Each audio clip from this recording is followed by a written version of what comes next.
All right, all right, all right. How y'all doing today? On a very wonderful Sunday morning, Sunday evening ish, right? Uh, Evening, it's getting close to an evening already. bruh. It's Somewhere in one the of those world. things for me. Yeah, Yeah. exactly. I am your host today. My name is Jacob Moreno. I'm here with my brothers Chris and Juan. How y'all doing today? Good, Good good. evening, Jake.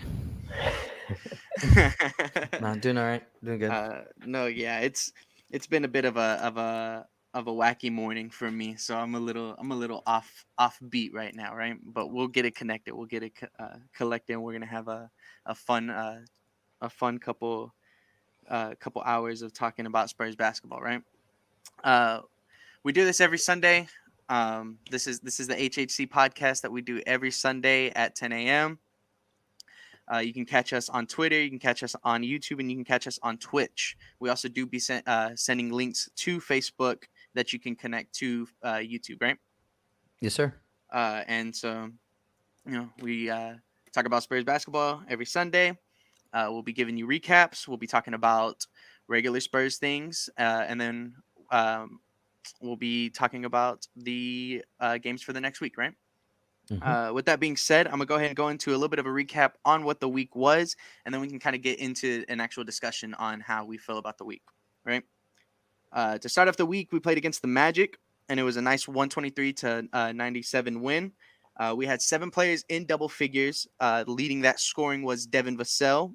He had 19 points on 75% shooting. But the Magic also had some pretty nice play from their center, Mo Bamba, right? One thing to note, they also had a 2 center lineup ish because they had Mo Bamba and Wendell Carter playing. Mo Bamba had finished 18 4-4 on 6 for 8 shooting, but overall it was a pretty big team victory for us playing against a kind of depleted Magic team, but even so, it was a good win nonetheless, right? Uh, Moving into Friday, we played against the Denver Nuggets in a 96-102 loss. The Joker, Nikola Jokic, a past MVP, had 32, 7, and 16 on 14 for 19 shooting. Um, so you could tell that he pretty much carried the load for Denver that night and took a nice victory. But our guys on our squad didn't do too bad either. We had 4 out of 5 starters in double figures, and leading that charge we had Keldon Johnson, who had 27 points on 66% shooting. Our guard combos of Derek and DJ also combined for 31 points and had 14 assists for the team. Um, but still just couldn't pull out the win. And, we it was indeed a back to back. So now we had to play against Milwaukee, right? In that game against Milwaukee on Saturday, we had a 111 to 121 loss. Very much carried by the star combo of Giannis and Chris Middleton, as Giannis had 21 8 and 8, Chris had 28 3 and 2, and then even off their bench they had our old Spur George Hill had 15, right? Um, but one thing to note is that we had Doug McDermott had a career night. He had 7 3-pointers, which is a career high, and led our charge with 25 points. We also had Keldon Johnson that continued his nice scoring stretch on a 20. He had 20 points on 9 for 18 shooting, and then this time Lonnie had 17 points off the bench to be a nice spark for us. But yeah, so it is a pretty tough week to look at, I guess. Numbers are telling me that we played pretty decently well, but still just couldn't come out with the win. Uh, is there anything that you really have to say about the week in total, Chris? So like watching the games, obviously, for the opening night, like everybody's hype, energy was really high. It was super fun to be like on Spurs Twitter, and everybody was in a good mood, right? So I've been trying to like not, as we're so early in the year, not overreact to certain things. Just try to take some notes about like when we're being successful, what are we doing? When we've been struggling, what are we doing? So I mean, overall, I mean, I'm pretty happy. I like the effort through the first 3 games. We did get a little sloppy in that second game in terms of like turnovers. Um, And part of that might be the Denver defense, but again, I think we're just trying to figure out everybody's roles and everything like that. And it did the good sign is it did kind of tighten up in this last game against Milwaukee. But the common theme that like we're still kind of dealing with is just when we shoot well from the outside, that's good. And then there's going to be a lot of times where we don't, right? That's what it looks like, even though the hope is that we turn that corner and we start to see some more consistency. But overall, I'll just say that I really liked everybody's effort. Jakob Pertl especially, and we'll have some more time to dig into those. But just overall, I'm pretty okay with the 1 and 2 for the week. Yeah, that's good. That's good. Juan, do you have anything to add on to that? I mean, pretty much the same. I like the effort. A lot of the NBA nowadays is just like, do you shoot well from three or do you not? And it's unfortunate, but like, it's good that we're finally like in that ball club because we just never used to shoot the three in general. So now it's like we're getting shots up. If they're falling, then we have a good game like the Orlando game. And um, I agree with Chris. The thing I got away from it was the turnovers. Like in the Denver game, it was really like frustrating because it looked like there was plenty of opportunities to take advantage of Denver's turnovers and missed shots, and then we also we're just like equally missing shots and turning the ball over, and it was just we weren't taking advantage of what was in front of us. But like just like how Chris said, the energy was great. The the effort was great. It was a good weekend to see, regardless of like a losing week. It was good to just see like the different style of play, not so like heavily focused on one guy. When somebody had the hot hand, hit a couple buckets in a row, they got the ball back again, and we weren't like just hand feeding one person and then it like go from there. It was like within the flow of the offense, and pretty much everything I saw was in like the flow of an offense. There were some times where we would get stagnant and nobody could create a shot, but those are going to happen in Yeah, a regular game. we did get bogged down a little bit, but it was like I don't know if you listened to the like Sean Elliott talk or if it was the away guys or anything like that, but like there's a couple times where same kind of things of like last year where it was like the prime opportunity is maybe like over here, but we kind of just go over here just a little bit. It's like, we see the space over here, but instead we drive it right back into the defense or something like that. So a lot of self-inflicted wounds. And it's interesting that you say that about like not taking advantage of Denver's turnovers, because that's kind of how it was. I know you guys weren't able to catch all of the Milwaukee game yesterday, but it was kind of like that too. Like not in the sense of taking advantage of their turnovers, but like we did a good job. First of all, Jakob Pertl did a great job of his defense on Giannis. I mean, you can only do so much against an MVP type player, right? But he did really well, like defending out on the perimeter, making him feel big and getting him into foul trouble too. And that's what we kind of weren't able to take advantage of. Is there was long stretches where we were putting Giannis on the bench, and I like Thanasis Antetokounmpo. I like his energy. I like his effort. I like his attitude and everything like that. But like that should be as soon as he comes out, like that's the spot market. We need to target that point of their defense, and I don't think we did too much of that. So, I mean, maybe just overall recognizing where those opportunities are to kind of put your foot on somebody a little bit. Yeah, I think the thing that I can kind of take away from the Bucks, because even though I didn't get to watch the game all too much, I was able to like watch like Milwaukee play against Miami a couple of nights ago, and like Miami destroyed them. Granted, like there was a Bucks team that's like heavily depleted, but the only difference was that like Drew Holiday wasn't there compared to the Miami night and then two night, right?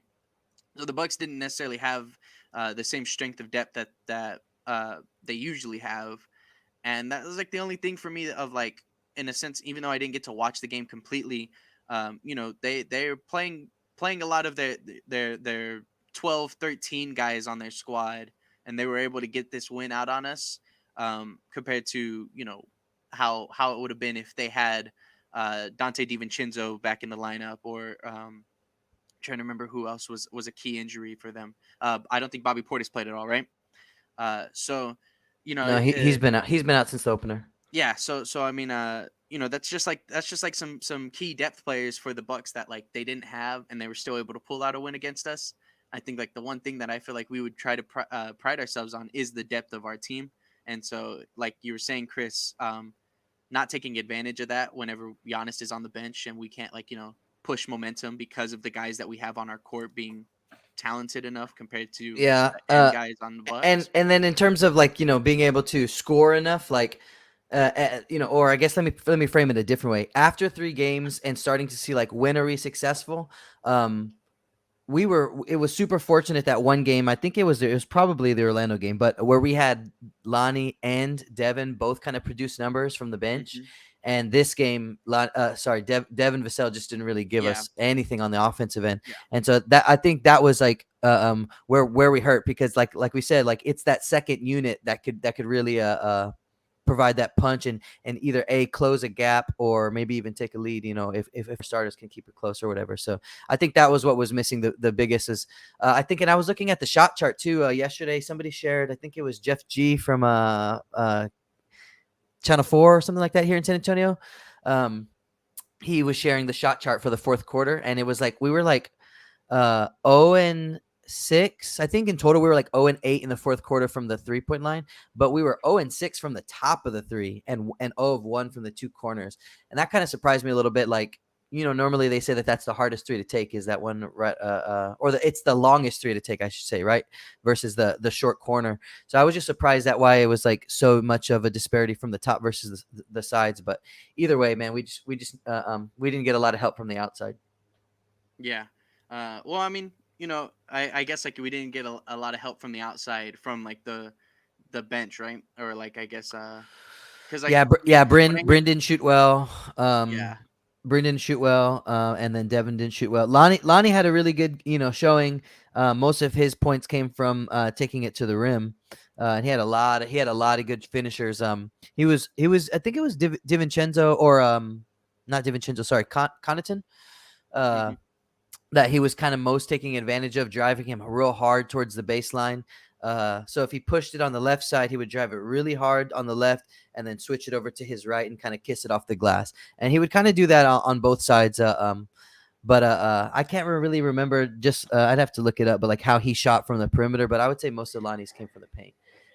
Against Milwaukee, he was 1 for 8 from 3. Okay, yeah. But he was 7-15 overall, so that means he was pretty darn effective. He was 6 for 7, for everywhere else. Yeah. So. And he was. It was mainly him attacking the rim and finding space, because sometimes he'll attack the rim and you could tell he's trying to shoot over somebody or having to go around somebody, and he still did that a lot today or yesterday. But he was finishing really well. He just had a lot of good control last night. So I mean that's a bright spot, but I think it is just apparent that coming from that second unit, we're gonna need more. We're gonna need more than that. You know what I mean? We're gonna need Devin to join the offense on a nightly basis. Yeah, he's gonna have to, because that's the thing. In terms of if I could just put numbers to it in terms of how I'm seeing a lot of these losses coming from. Devin having 19 on 75% shooting against the Magic, and we blow out the Magic, compared to Devin being 2 for 7 and 2 for 6 respectively. In the last 2, that's just bench production that we're lacking at that point. That if Devin's not hitting those shots, Lonnie being 2 for 6 in the Denver game, then that's the stuff that we got to look at. I also kind of. The Denver game, not so much. It just looks like the numbers in the Milwaukee game ish, but it feels like if DeJounte is not rolling compared to the other nights, then we might be slower overall. We're just not pushing momentum as much. Yeah, and that's interesting too, because same, it's you feel we need DJ to get going early and to be aggressive early, but at the same time, the something else that kind of caught my eye after the first couple games is we need to find Doug early and try to get him looks early, because during the Denver game, it was I don't know if it was Porter Jr. his defense or Barton's defense, but he just felt he was just locked up all night, or we just couldn't get him looks, or he may, I don't know if we weren't looking for him or what, but it just took a long time. I think it was the third quarter before he finally got one of those running off of a screen 3-pointers. He definitely missed a couple early, and then just how you said, we just never even looked towards him again, or even if the ball would find its way to him, he would just pass up shots, and It was surprising because the way he looked in Orlando and the way he's kind of looked in the preseason, he makes solid cuts and he flows within the offense, not just at the 3-point line. Yeah. And I guess just like how you said, I don't know if it was credit to their defense or not, but he basically disappeared like the first quarter, like the first 3 quarters of that Denver game, and it wasn't until like the very end where he finally got like a three to go. But Yeah, I it agree. just felt too late. I agree because just the difference between from what I heard on the radio was the game started off and he hit 2 threes right away, and it's just Yeah. like obviously shooters like they catch fire, then they catch fire, but like to find those looks, to find them, and from what he said in the post game, he said that he enjoys playing with our guys because they're unselfish and they're always looking for him in general, and so I think it is like a effort for the from the team to find him in transition and find him early on. Yeah, and I will try to, I will say now that I'm trying to think about it, I will give Denver's defense a little bit of credit. Like I wasn't looking for it at the time, but I will say thinking about the Denver game, he was forced into, or I should say, he took a lot of like running twos, trying to hit him off the glass or whatever like that, and that could be them really just making it a point to run him off the 3-point line. So maybe it is a little bit more credit to the Denver D at that point. And when we go against good teams, they run our only shooter off the 3-point line, and I think Yeah. teams are They have plans to, you know what I mean, like scout, like like to try to stop our strengths already. yeah. They Mhm. all they have to do is look at one guy who's shooting the ball, and they're like, all right, well, let's get him out of there, and we're set. Yeah. I think another thing that I kind of want to know, just kind of going back to like the Magic game, uh, is I think like one of the things that I want to see moving forward, is like Devin try to like take a another step in terms of a ball handle. Not saying that he needs to be able to like, like in a sense he doesn't need to be like crazy good or anything like that. But like, I feel like one of the things that like you see how like DJ's progressed. I'm not saying he needs to make that big of a progression, but I think something to where like we can see Devin become more of a shot creator on his own, to where like it doesn't just have to be like a 3-and-D aspect for him. Um, Whenever I was watching that Orlando game, a lot of the times when we're on like fast breaks, I see Devin just like hit like small moves that like maybe will have like a little bit of ball security. But there are times when I'm like I get scared that like dude is gonna like take 2 dribbles and somebody's just gonna rip him if they like notice it right then and there, right? Mm. Um, and um, there's just like those little things that like I'm hoping like we kind of like see those next steps from our guys. Alani's already kind of taking his next step in being a more shot creating shooter off our bench, which I'm liking a lot. Like you're saying, how he was able to hit those attacks to the rim, and then move and even if he is shooting 1 for 8, like just being able to kind of have that rim pressure, because like that's like a thing that I notice a lot from like even if we have like our shooters on the squad doing our thing, Devin's not necessarily a guy that has a lot of rim pressure. Sometimes Derek is. DeJounte's a good rim pressure type of player, but like I feel like the like KJ, right? But then KJ just doesn't space the floor as much as the rest of the guys do. Uh, and I think like at times we kind of miss that. We kind of don't have that off the bench, to where we're just like kind of running around trying to hit shooters and stuff like that instead of actually attack the rim. And I like seeing Lonnie be that guy that's like willing to make his acrobatic layups and all that kind of stuff. Yeah, and like for for Devin, in terms of like shot creation, I'm okay if his area of operation is like the mid range. I'm gonna hit you with 2 little good dribble moves to put myself in a position to take this jump shot. Like, and this is where I know I'm Exactly. trying to get to. Yeah, I will be down because, like you said, he's not very big, so challenging the rim is a little bit different. Uh, um, if we can have a versatility in that respect, if we can have KJ running the rim and DJ running the rim and Devin operating in that mid range to the outside, and then we have our shooters on the outside. I think that'll bode well for us. Mm-hmm. You had mentioned, man, you had mentioned KJ. You guys said you didn't get a chance to watch that Milwaukee game, man. You probably have seen clips from the other first two games anyway. But he just has so much more in his offensive bag, man. It was crazy watching last night. He goes up and it was like the first quarter, and he goes up and tries to put Giannis on a poster like right away, like right into him, and I think he gets blocked. Like it doesn't work. But he went right for it, right? And so the next time he sees him again, he comes at him from the left side. And again, he goes like he's going to go up. So Giannis goes to contest, and then he just right underneath kisses it on the reverse. And it was just like control, like so much more control on things like that. He had a really good Euro step splitting. I don't think it was like any heavy defenders. It was like Connaughton and I think it was Grayson Allen. But still, on a fast break, split him really nice for a Euro step with a little reverse finish off the glass. Like, pretty stuff, man. I'm really excited to see his development this year. For sure. Yeah, I think. Go ahead, Juan. From what I saw, the Denver game, like it was like a clear and obvious, like from last year, the beginning of the year, he comes in and he starts to attack the basket. Like this point last year, he's attacking the basket and he's really just bully ball through everybody. And he had like a successful like first couple of games. And then after, like you could tell these teams started to get the scouting report on him. He's like they started to just stand right in front of him and just take the charge. And it was just over and over again. And then he tried to make the adjustment of pulling up for the mid range, but kind of just always felt like stiff, and it wasn't always like as fluid as it just looks now. And the Denver game to me was a perfect example of what you said, like his development. He would when he had the one on one, if he just had one guy on him, he took it right through them and would just go right to the basket. Like no question. That's you knew the play was gonna be. Yeah, no hesitation. But when he saw people starting to step up, he would do his little like Euro steps, like floaters, or he would just like pull up from a mid range. He would put people on his back and then like fade away. It's like very encouraging to see that him taking that step.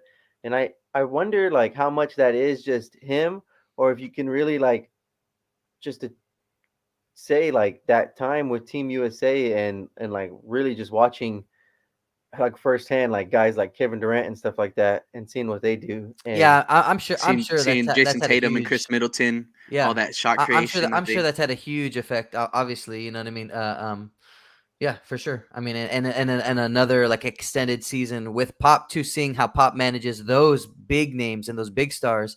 You know what I mean? Like, yeah, Pop. Even though everybody talks about Pop like that, none of our young guys have seen Pop in that light. You know what I mean? I mean, I guess DeMar DeRozan, but I mean, when you're on a team full of those stars and seeing how he kind of operates, yeah. But yeah, it has been great to see all that different kind of stuff, and it seems way more like you had mentioned. He started really strong last year doing that kind of stuff, and on the flip side, he was defending Zion or not Zion, but he did do Zion. Anthony Davis put him out there defending him for a little bit. Like he had a tall order at the beginning of last year, but this model feels way more sustainable, right? Like he could do this for a lot longer throughout the year. Also, it kind of bodes well for him because at the beginning of the year, you're barreling through everybody, but at some point, like it even starts to determine like how the refs view your offensive skills or your offensive possessions, right? If you're only just running straight into everybody, they're way less likely to give you those contact fouls. Whereas now when he's kind of like going into his moves, now he has more like jurisdiction on his offensive like spacing, and so now when they encroach on him doing these moves, I feel like they're going to be way more inclined to give him those kind of contact fouls and more opportunities at the line. Yeah, and Sean had said that too. He said, "Well, this is Olympic gold medalist Keldon Johnson. He's a star now. He's going to get those calls. So that'd be nice. That would be very nice." Now on that note, though, Keldon Johnson, you got to start making your free throws, my friend. Jeez. Yeah, that was bugging me, and I know it's early. I know it's early. That's what I was saying. I was like, it's early. That's what I was trying to tell myself for like 3 days or 3 games. But it's like that's the stuff. It's like, okay, if you're making a list as a coaching staff of like things that we need to clean up, that's like top of the list because that's really easy. Go and practice your free throws and get better and start making them. Get into a better rhythm or whatever you got to do. But yeah, so that's on the list of like what do we need to get better at free throws. Jesus. Yeah, and in terms of things that like I saw in like that concerned me things that we could work on and stuff like that is defense against a spacing center against guys that just like like Mo Bamba was able to have a nice night in Orlando, and then obviously Jokic killed us, right? So I didn't get to see a lot of if Jokic was like taking a lot of perimeter shots, but that he's a threat. You know that he can still shoot like from the midi out, and like I know like at the end of the game that was literally the closer, right? That was him just hitting a fadeaway on Jakob. Now that's more post game, but even so, like I think seeing centers that space the floor is still something that I'm like I wish that we were able to have more versatility in that end, just because Jakob's a great interior defender, one of the best interior defenders in the league. But sometimes like I guess like it's the way that we run our defense. We're having Jak drop, and we're letting guys like Mo Bamba hit those wide open jumpers, and like that's just I think like like you've said, it is early in the year, so obviously we can make our adjustments. But I think that's just like one of the small concerns that I saw from the jump, right? I think Jak was more on like Wendell Carter when Wendell Carter would crash and roll like that. Right. And then against Denver, Jokic really didn't do too much damage from outside. He picked his spots. He's just a guy who picks his spots like all the time. He'll whatever play is available, he'll make it. Yeah. But I mean that in that turn, it was Jakob. He got Jakob in foul trouble pretty early, which there's a couple of again like chip fouls that are just they always call against Jakob. Yeah. But like to your point, it's like some of these teams are gonna space. Like if they have the 5 out like that, yeah, it can create problems for Jakob just in general. And when he's out in the perimeter trying to guard like a 3-point shot, then there goes our defensive rebounding, and they'll fall apart like that.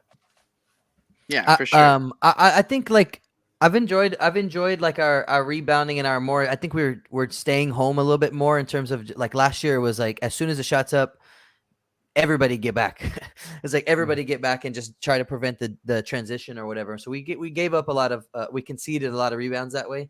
I feel like we're trying to stay home and get a little bit more of those. Well, Jakob's pulling a lot of offense. I haven't looked at his numbers, but I would imagine his offensive rebound numbers are pretty good for the year so far. Actually, it's funny that you say that. He leads the league in offensive rebounds with 18. There you go. Yeah, because I mean, he's definitely staying in the fight longer and trying to get our guys extra opportunities. Yeah, and I think that's why we're seeing like why you can tell that we're not shooting well, because sometimes we'll miss 2 or 3 3-pointers in one like total possession. Yeah. No, yeah, and I like I said that spacing centers are concerning me, but it's still like I don't think that's gonna draw me from the fact that Jakob is playing very, very great. Like he's been the rock. He's been the guy that's holding it down for us these last couple games, because if we didn't have Jak, I don't know what we'd be doing out there. Like we wouldn't be able to be doing nearly as much as the production that we get, because Jakob's on the floor like at that point. I think it was cool. It was cool to hear and see everybody kind of have everybody be in that aspect of like, we know Jakob's our starting center. But I feel like a lot of that might have just been like out of like virtue of just like, well, he's just the longest center. He's probably, he just like is in the scheme more. So obviously that's going to be why he's better than a guy like Thad or Drew, right? But I think like, these last couple games have literally like showed that like he is like far and above like another tier in that aspect, right? But I mean, would you have? And I know you're kind of speaking generally, but like, would you have considered starting Drew or Thad or somebody over? I Jakob? think if Thad was like if Thad was just able to completely mesh with the team, I think that was something that like probably could have been in the thought process. Yeah, I do remember last week you kind of talking a little bit about Thad being in at that 5. Yeah, and so I mean, obviously like it's not like I was saying that because I didn't think Jakob was a starting caliber center or anything like that, but it was more just like, well, Thad might just be better in this aspects. You know what I mean? He literally might. I don't know, man. I think you'd still need a center, like a center. Yeah. I mean, like it was still just like. Go ahead. Oh, so what would that have looked like against like even like a team like Orlando when they had Mo Bamba and Wendell Carter Jr. and I Dad don't was think our biggest guy at the 5. I don't think I feel like Wendell's not necessarily an aggressive big, so it's like one of those things where we'll be able to have that give and take still, and we'll just be able to be running around, switching defenses a lot more, just because Dad's a better perimeter defender. But so I think honestly, I think we probably don't give up as many 3-pointers if Dad's playing defense like that, and we're able to have Dad switch, but we're probably giving a couple more buckets inside because of that. So it's the give and take. But buckets inside plus second chance possessions on rebounds, which could lead to other threes anyway. Yeah. No, I get that. Orlando had 13 offensive rebounds against us with Jakob on the court. So Mm. what would that have looked like? And then the other 2 games was 7 each. So like, what would that have looked like without Jakob out No, there with the I mean bigs? exactly. That's what I mean. That's the point that I'm bringing up now is that like at first there was like those little bits of just like maybe we could experiment, maybe we could try it this different way or whatever, and not have Yak being in there starting or whatever.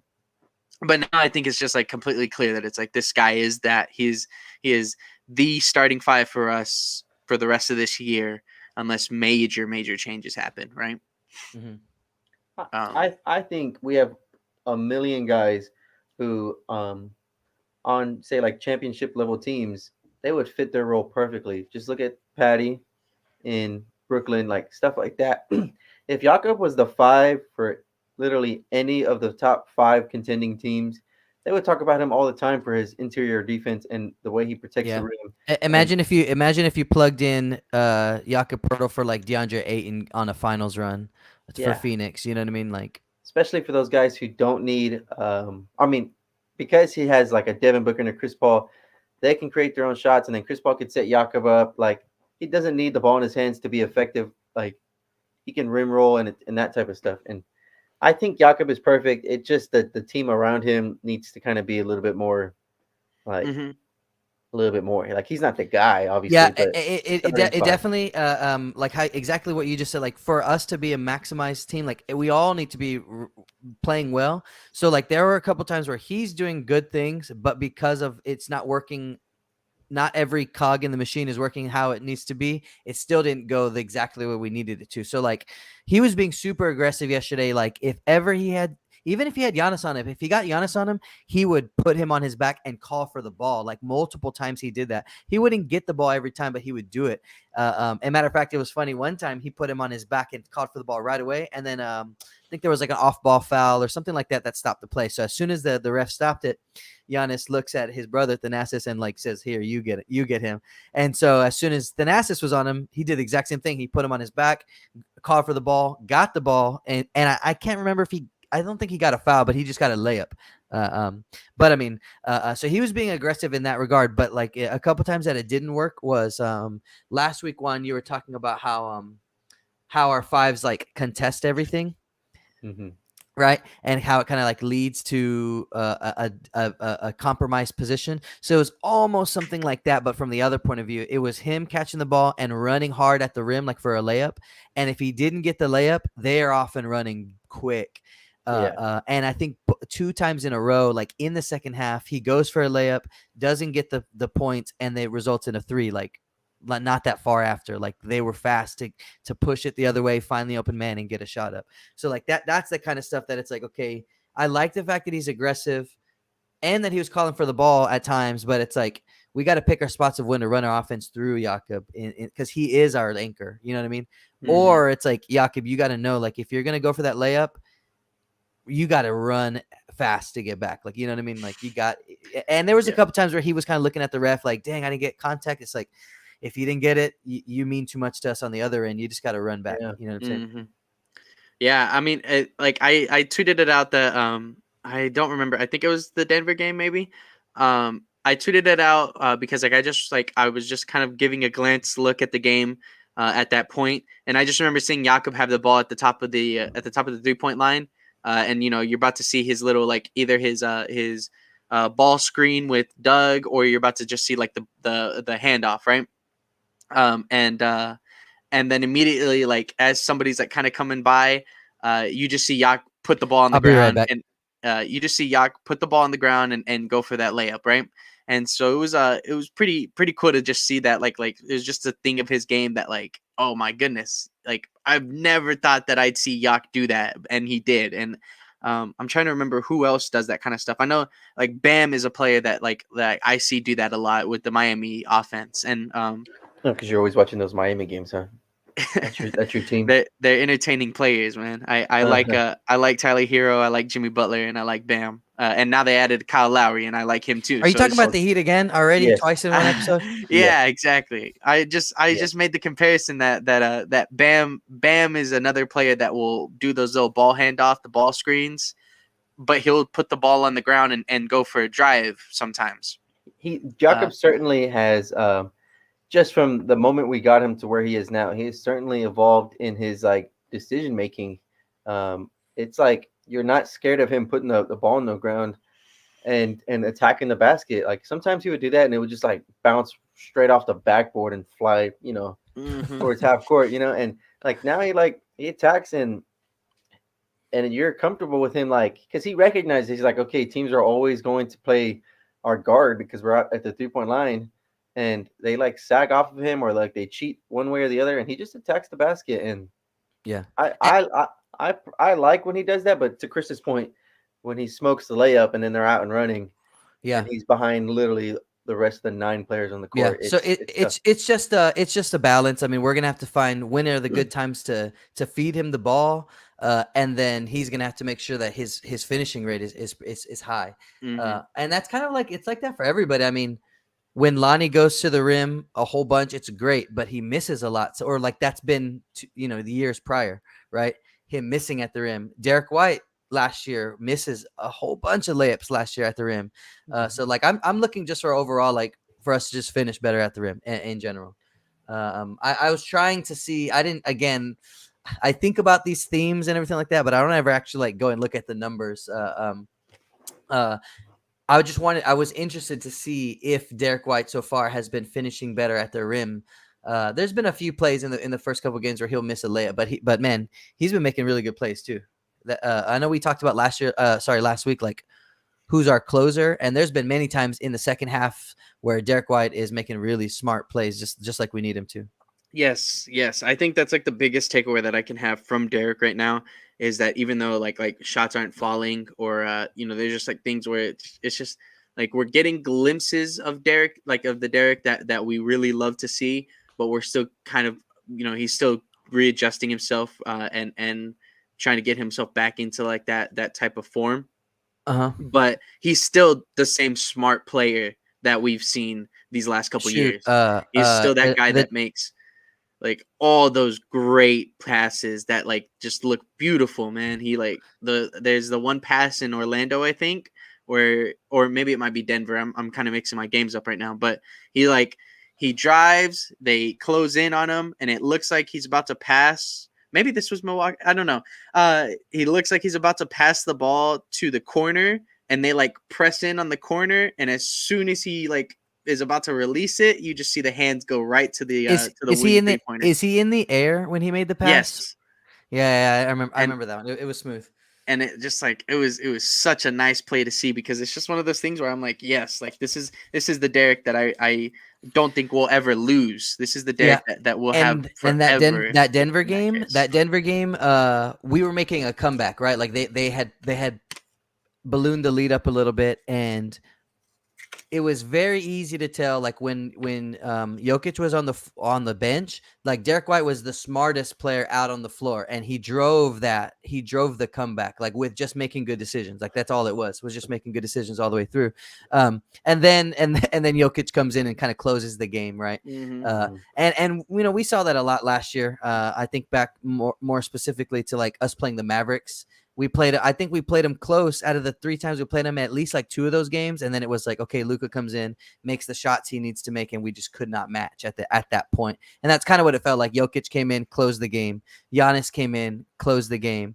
And to that point, DeMar hit a game winner against the Mavericks, and we don't got that guy anymore. Yeah, and that's what you said last week, is that DeMar was there to kind of put us over the hump on some of these closer games. You know what I mean? Whereas now he's not here, so who's going to be the one that kind of gets us over the hump? and we'll see. I mean, the first game felt like it was distributed pretty well. The second game, who was our leading scorer for the second game? I just closed it. Dang. Against For the second Denver? game, it was For the Keldon Johnson. Yeah, Oh, yeah. yes, exactly. So second game, Keldon Johnson kind of took that lead, and then last night, like more so from like Lonnie had a really good game. I mean, shoot, well, Doug finished with 25. So I mean, obviously we were just looking for him a little bit more, but I mean, I don't know, just trying to see, like you're saying, we're just going to continue to keep searching. Who's going to be our answer for that fourth quarter to get us over the hump? Mm-hmm. Yeah, so I liked what we did against Denver in the fourth quarter. It wasn't a perfect game, like by any means, and to your point, like it was like obvious. And I know it's not like a hot take to say, but like they had the MVP on their side, and they ran the ball through him. Like it was obvious where they were going to go with the ball, and like it didn't matter what defense we had or whatever we did. He found a way. He scored. He passed. Did whatever he needed to do. But yet it was a close game. It was like very much in reach. Honestly, DeJounte gets that steal, and then they don't give us the ball. But Yeah. who knows what happens? Like we still got a minute left. We're only down, I think, 4 at that point. Yeah. And like again, I was worried because it was like, all right, I mean, like somebody please step up because that's a play like last year where DeJounte gets the steal, and then on the other end, you just hand the ball to DeMar. And it was going to be cool to see who was going to take that shot for us. But as far as closer goes, I honestly, it looks. I did, like I said, I didn't get to see the Milwaukee game at all. I didn't even know like how it was there like at the end. But I honestly was just hoping more for DeJounte in general to just be like have the ball in his hand type of guy. But Derek is also like, to like Jake's point, to your point, Chris, like he just makes the winning plays. He makes smart plays. You're always comfortable with the ball in his hands to find either like the right shot for himself or set somebody up. And he found Doug in the corner, which kind of helped. Like you said, he was making winning plays like through the whole stretch of that comeback. Mhm. And I think that if it would have got to that point where DeJounte gets the steal, it would have been in Derek's hand because he kind of had like the hot hand at the time. Yeah. Yeah, and you did mention like that steal that didn't go our way. Last night y'all didn't see, but like they called a flagrant on Lonnie on like just Giannis catches the ball way deep down in the paint with just enough space to take like one hard dribble into a layup. So Lonnie grabs at his left arm as he's trying to go up. So his momentum kind of carries him down to the ground that way, and they ended up calling flagrant one or whatever. And I think the free throw discrepancy was like in the 20s for Milwaukee, and I think we had like 5 free throw attempts or something. It was a pretty big gap. And I'm not one to like talk about the refs too much. But it just kind of messed up because we had Giannis in foul trouble.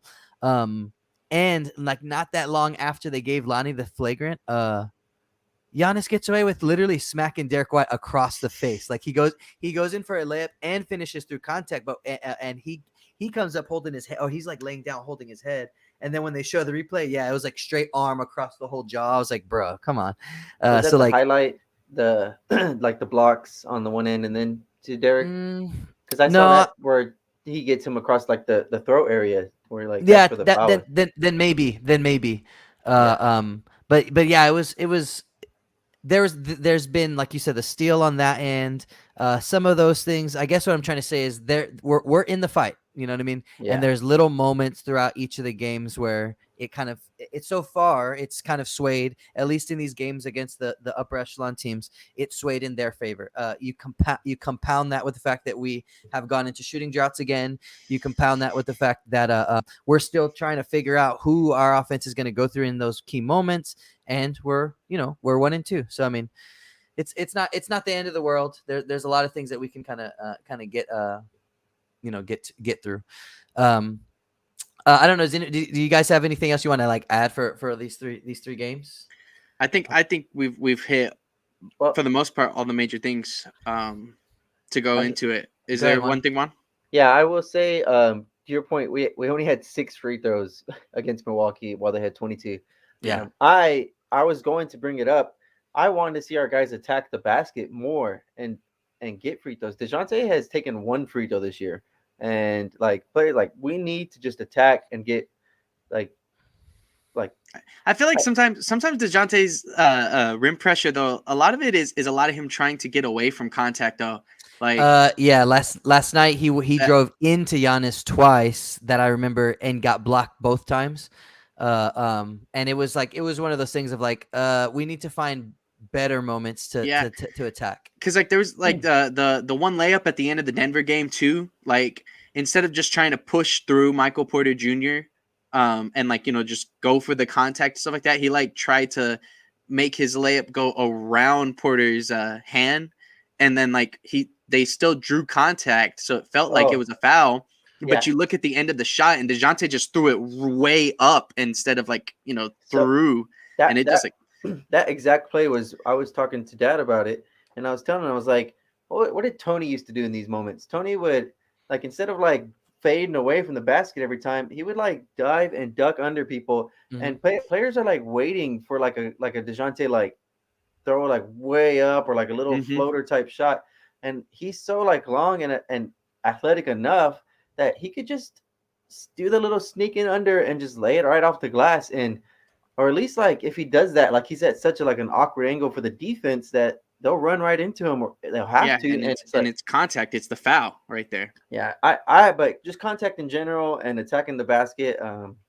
I like what Keldon was doing, like his mid range game. But I also would like to see Keldon like a more one on ones. Sean makes the point too. He's like Keldon, like they always go away from Keldon when he's got like a small guy on him. Lonnie, I want Lonnie to attack the basketball. I just want everybody to attack the basket more.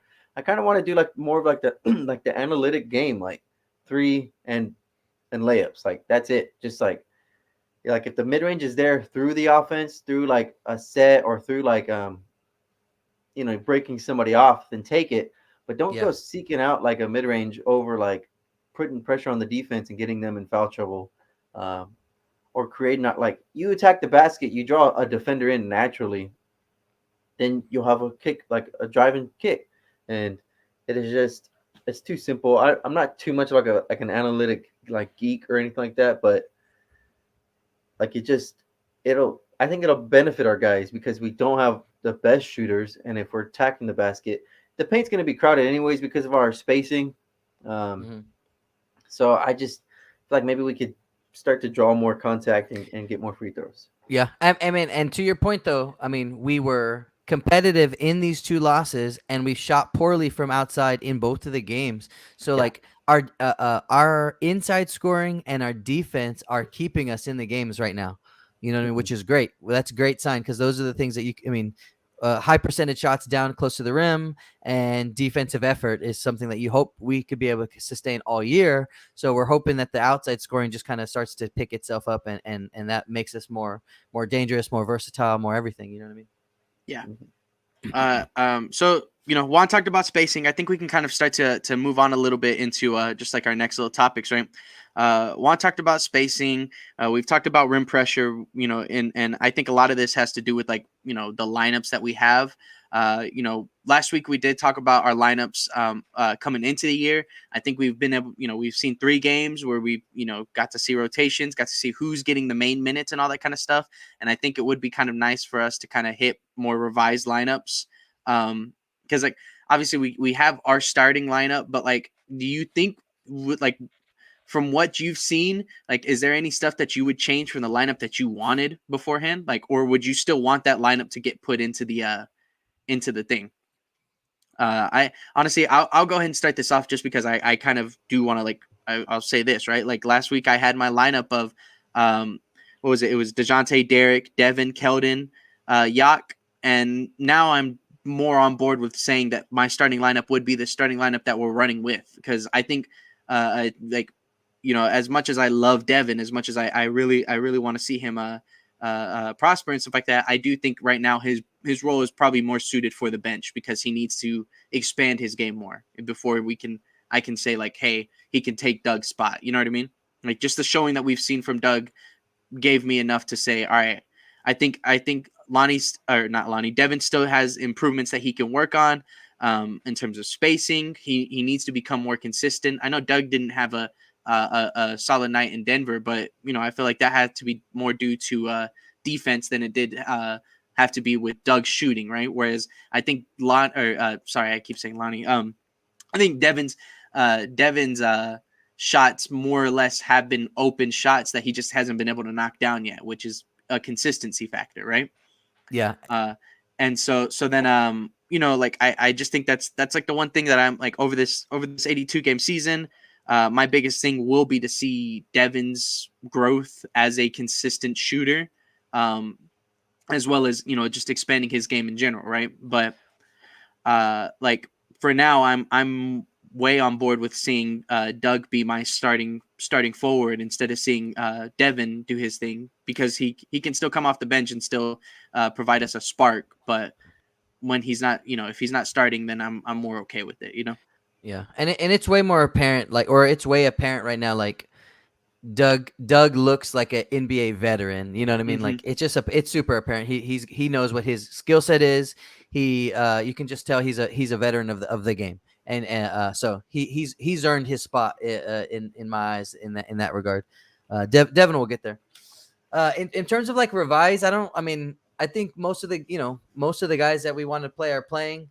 I did write on my notes the other day, because on week 1 and a little bit of the week before when we were kind of just talking off camera, I had talked about how like I'm okay with like not giving Keita Bates any minutes. You know what I mean?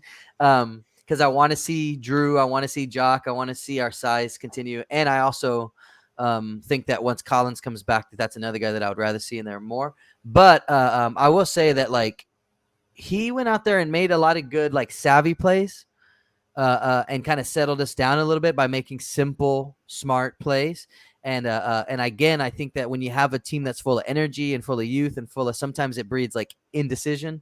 And so I think that if he could niche a role in our offense where he's kind of out there to settle us down a little bit and he's kind of just making the right play, I will be more inclined to give him more minutes. I don't know exactly if that comes at the expense of anybody. But like that's one just in terms of like revising. And then of course, like I think everybody's going to come for we're 3 games in, but I think everybody's trying to come for Bryn Forbes already. Yeah. But I think so. This was the biggest thing that I also was like thinking about too was the minutes that Bryn gets compared to the minutes that Trey or Josh would get, right? We're seeing Trey get like little 3-minute spurts these last couple games, right? And that's cool and all. But I don't think it's like I'm trying to like find a reason as to why Pop's doing it, because like I don't know. I think like just playing Trey for 3 minutes in like the second quarter is just like a little weird for me. I think it's more of giving rest to his starter point guards than it is getting Trey minutes. Yeah, exactly, right? Like that's kind of I feel like that was probably like my thought process going into that too, was just like, all right, well, Derek and DJ have done their job. We'll just let Trey finish out the half and then bam, but even so, on the Bryn topic, right? If I'm correct, Bryn didn't play at all during the second half of the Magic game, and he started off poorly, like poor shooting, and that was like the thing that like I noticed, like it was very apparent, was like, okay, if that's the game plan we're going with for Bryn in the season, I'm 100% down to see it. If Bryn's not shooting well, he doesn't need to be in the lineup. He doesn't need to be in the lineup at all. I'd much rather see those minutes go to literally anybody else on the team, because Bryn's doing the one, or like he's not doing the one thing that he's good at. And like, and it's like, there's no hate in that or whatever. It's just like one of those things where like, if our role player is not playing his role completely, we can't necessarily have him on the court because he's too much of a defensive liability. Yeah. And that's just the story of Bryn Forbes in that aspect, right? Because we saw preseason games where he was killing it, right? And I think at some point Bryn will be able to catch fire, and we'll have a game where Bryn ends up having 19 or 20 because he shot 4 for 5 from 3, right? Yep. And so then we'll see him have 18 minutes that game. We'll see him have 19 minutes that game, because at that point Bryn's the hot hand. He's the guy that's coming into the lineup, and he's showing us that he is still the fiery hot shooter that we can remember him as.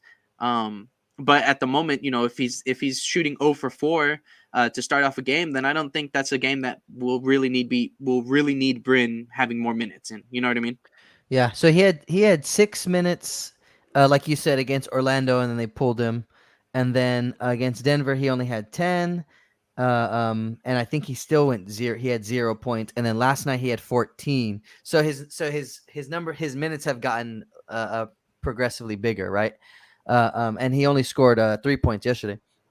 So I can see why people are already like quick, like you said. I like the approach too. Not because it's Bryn Forbes, but Yeah. because of the concept of, if you're not playing well, we're gonna sit you and find somebody who's playing well. And I would hope that bleeds into everybody.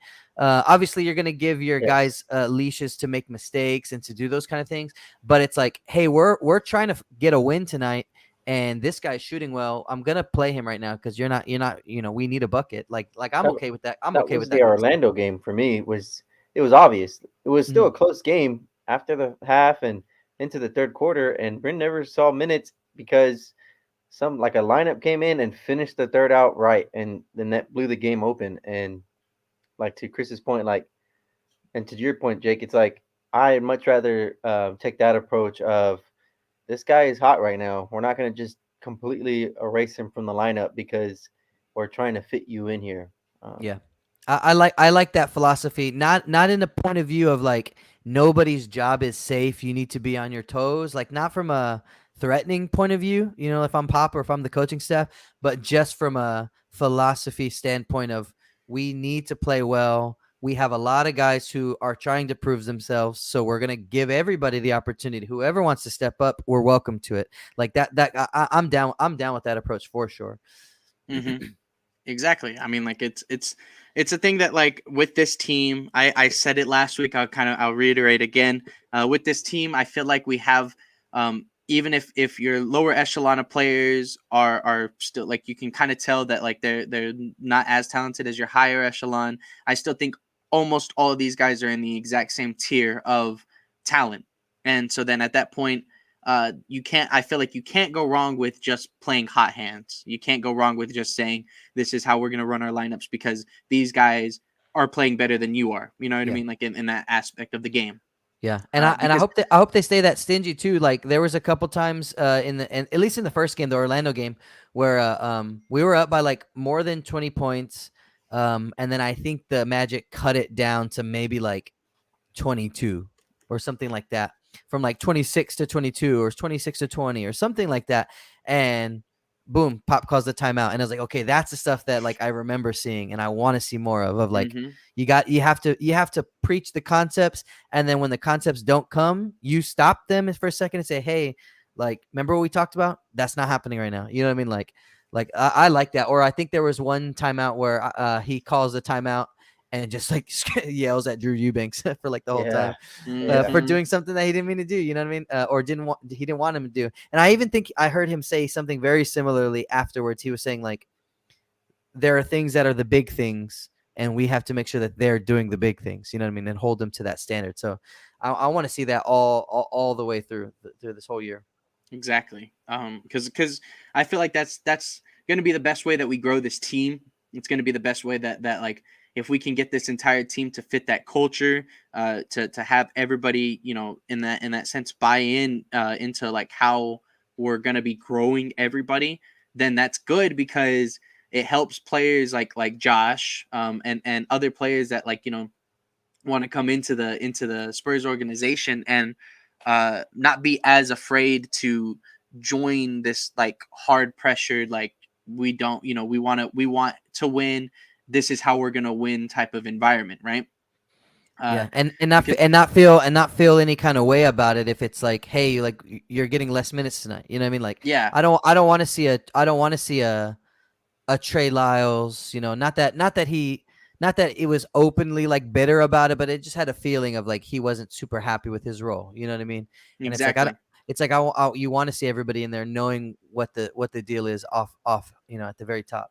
And so then like, it's just one of those things where I have this revised lineups tab, but it's honestly like just to kind of say that, like, I think that we're gonna be moving a lot of like minutes around throughout this entire 82 games. You're not going to see.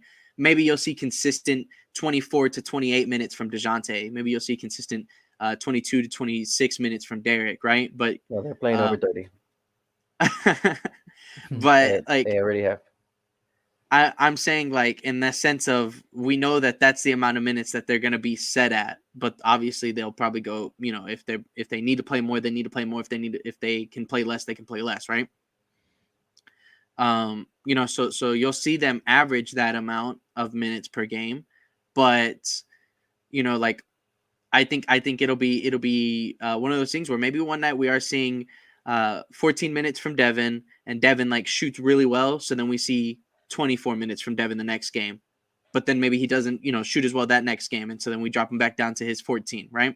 No, see, that to me, that's kind of like inconsistency. Like you let the hot hand play throughout the game, but like you have like a consistent thing throughout the year, and then you build consistency with your players. Yeah. If he's catching fire that game, you let him play. You don't just pull him that game because it's set, and then the next game you say, all right, we'll go do it again. Give him, yeah. But it would have to be over a span of games before you start to increase his overall minutes or whatever. Yeah. Right. I mean, either way, like, I like the ideas of having it to where we're just changing. We're not necessarily keeping it a set motion of how this team is gonna work, because it's gonna have to be like that too, because I mean, we're not getting Collins until Christmas, so that's gonna change things up. Mm-hmm. We may or may not have Thad Young, going into that part of the year, so that is gonna change things up.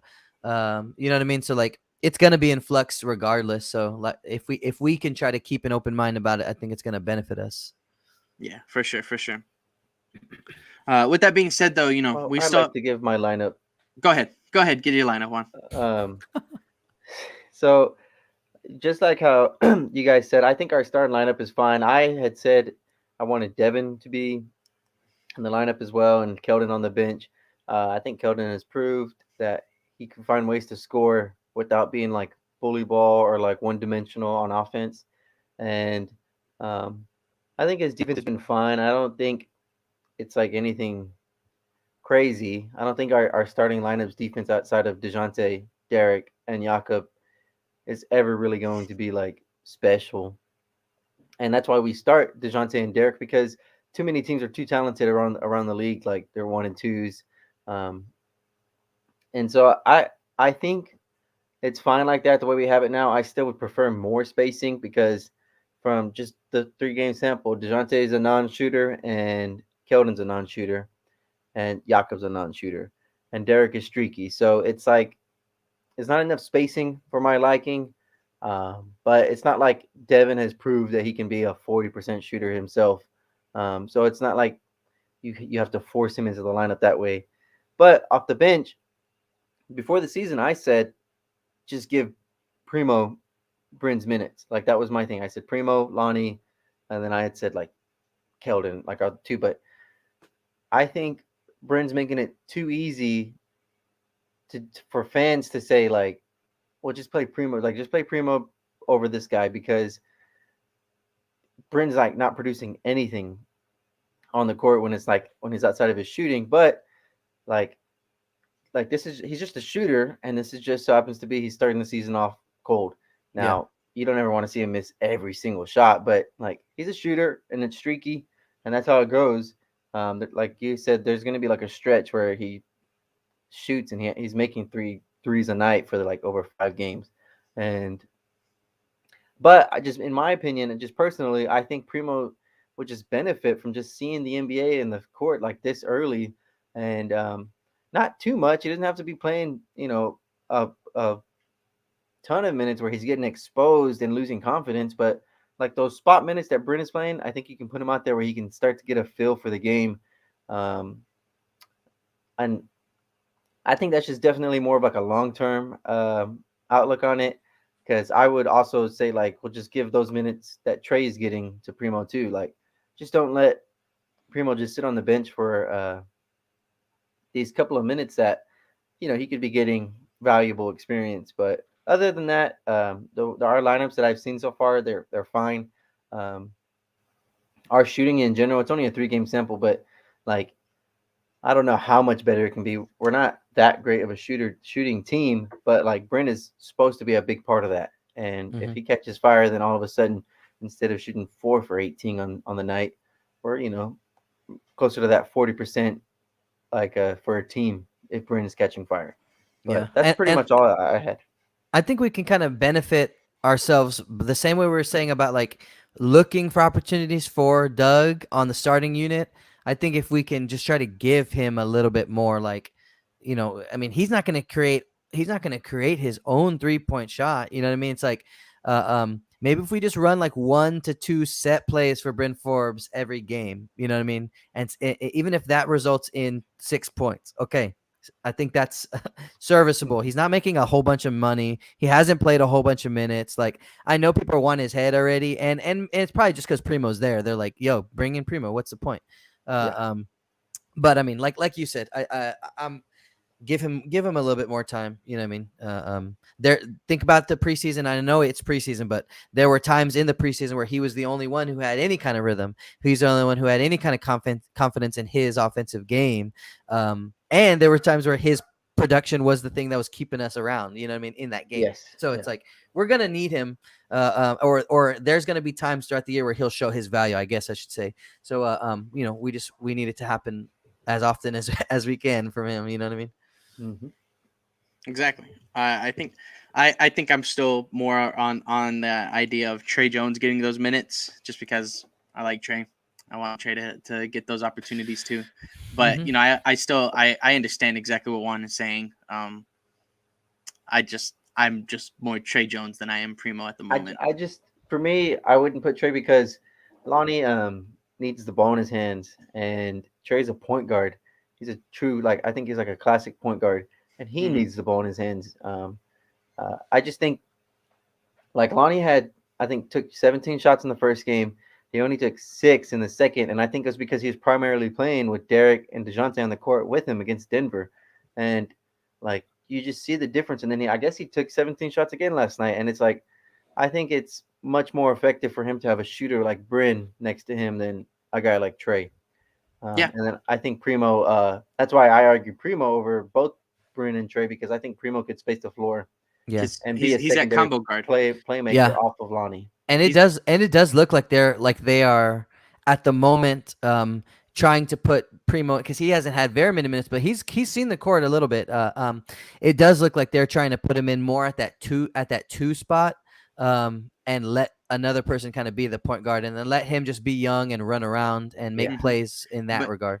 And I think that's like the thing that entices me the most with Primo, because like it's the same thing, like I think with Derek, honestly, like they're both just combo guards. They're guys that like play very well off ball and have that spacing ability, have that scoring ability, but then when you need them to be a point guard, they can be the point guard. Where I think Derek's more on the side of playmaking point guard type of player, and Primo's more on the side of scoring than and I think that they're content with that, because they know like we have time to develop Josh Primo as a point guard, and then if you can have Derek White on the starting unit and have Josh Primo be your secondary point guard, that's gonna be good. Exactly. Like, I mean, it's one of those things, like I really do like that idea too. Like, I mean, it's not like I'm not opposed to any of that. And definitely fit wise, I 100% understand that. I think I like having a controlled point guard in that sense. I like having a point guard that can run an offense like really strong and all that kind of stuff. Mm-hmm. And so then that's why I like the idea of Trey entices me more than the idea of Primo, because like Juan said, Lonnie needs the ball in his hand, and so then like that spacing thing will fit.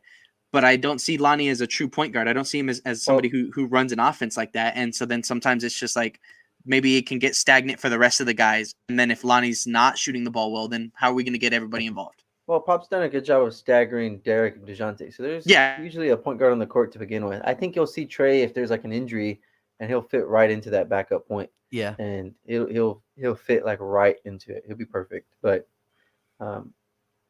like you said, Jake, we have a lot of guys that can play.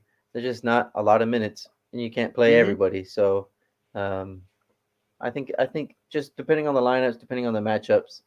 Um, Yeah, and I know. depending on the sample size too, because the more games we play, the more justification you have for a guy like Bryn Forbes to either A, keep playing him, or B, start to see his minutes get Yeah. distributed elsewhere.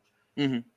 Oh, I was gonna say I think it would like be beneficial to just play Primo like over Bryn, and then like Bryn be like that injury replacement guy, because kind of like how you said, Chris, like Doug, like Bryn's a veteran at this point. I know he's Mhm. only six years in, but he knows the game. He's been in the league long enough to just stay ready. He Yeah. doesn't need like playing minutes every night like some of the young guys to just stay consistent.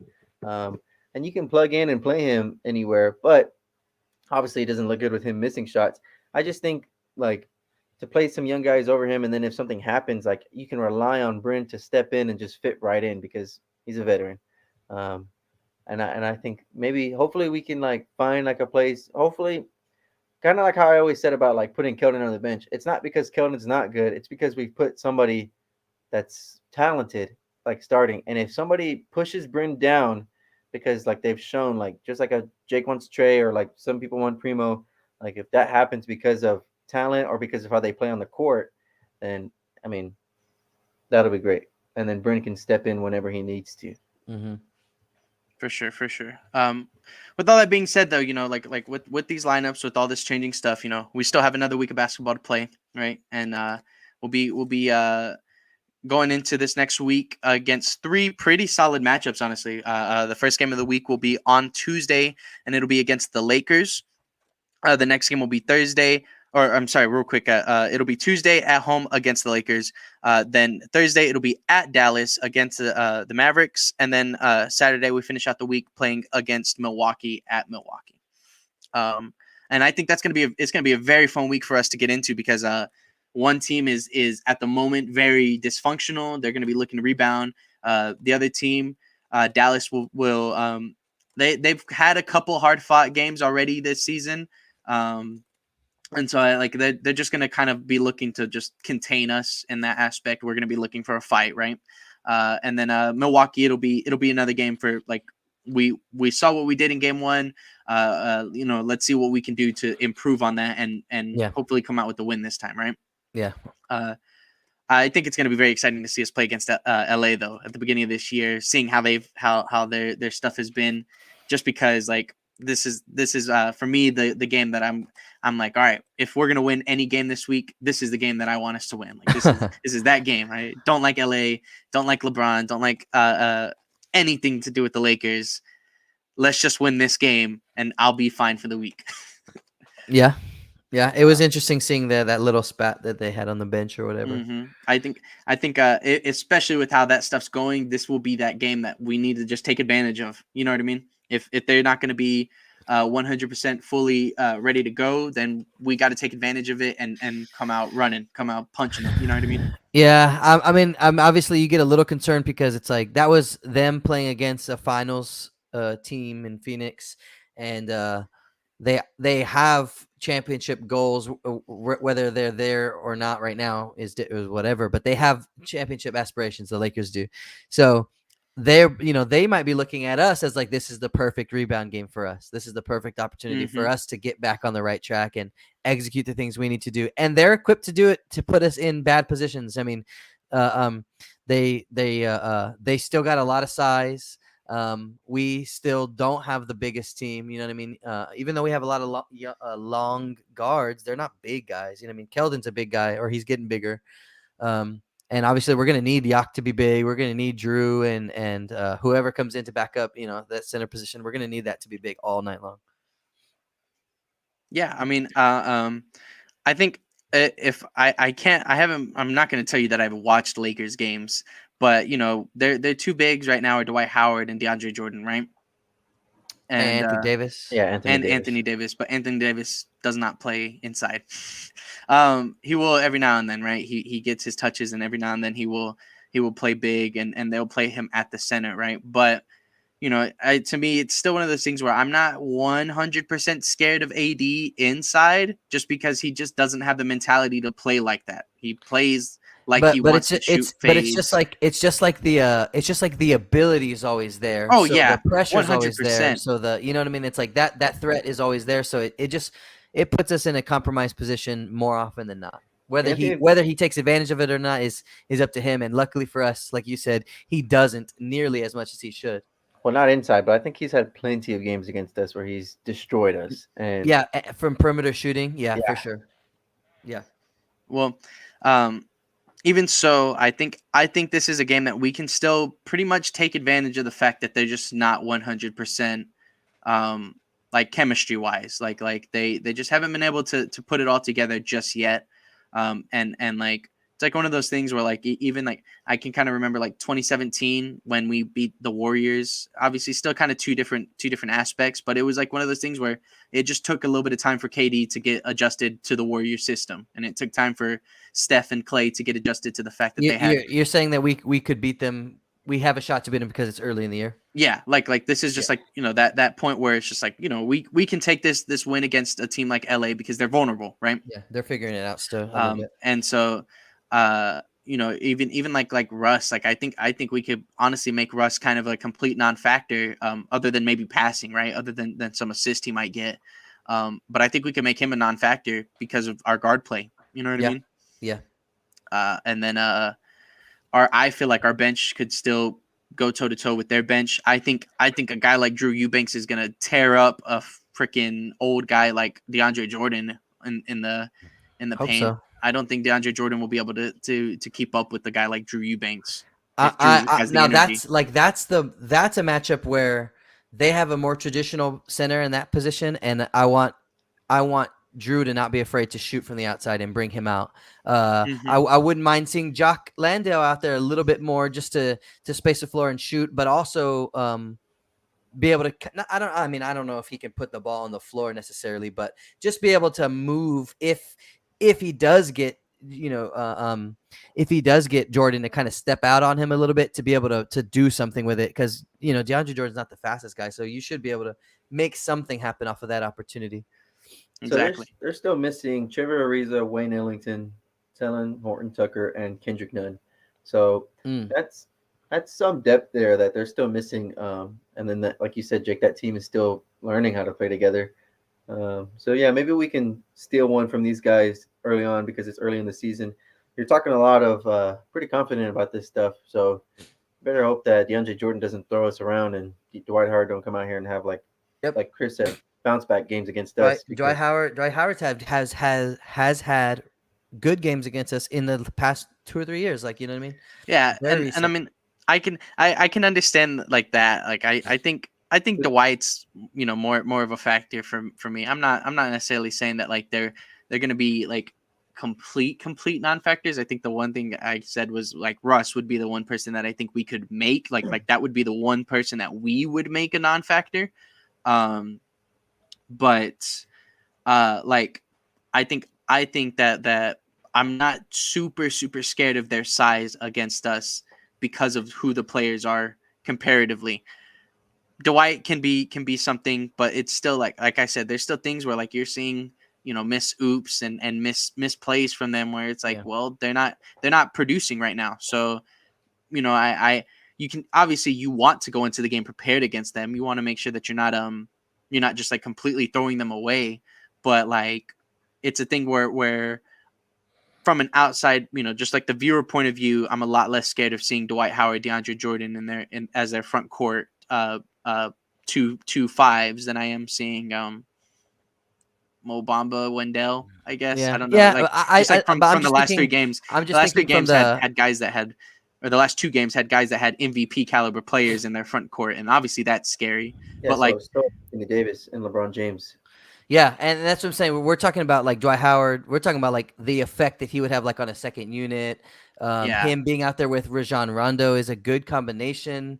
So it's like those are the things that I'm just like, not that I'm worried about, but it's just like I can see them having success in multiple areas. Obviously, it starts with LeBron James and Anthony Davis. Like, it's not like we're glossing over that. That's just kind of like a given, right? Yeah. And it's gonna be a tall order for Keldon or whoever has to sit in front of LeBron James all night.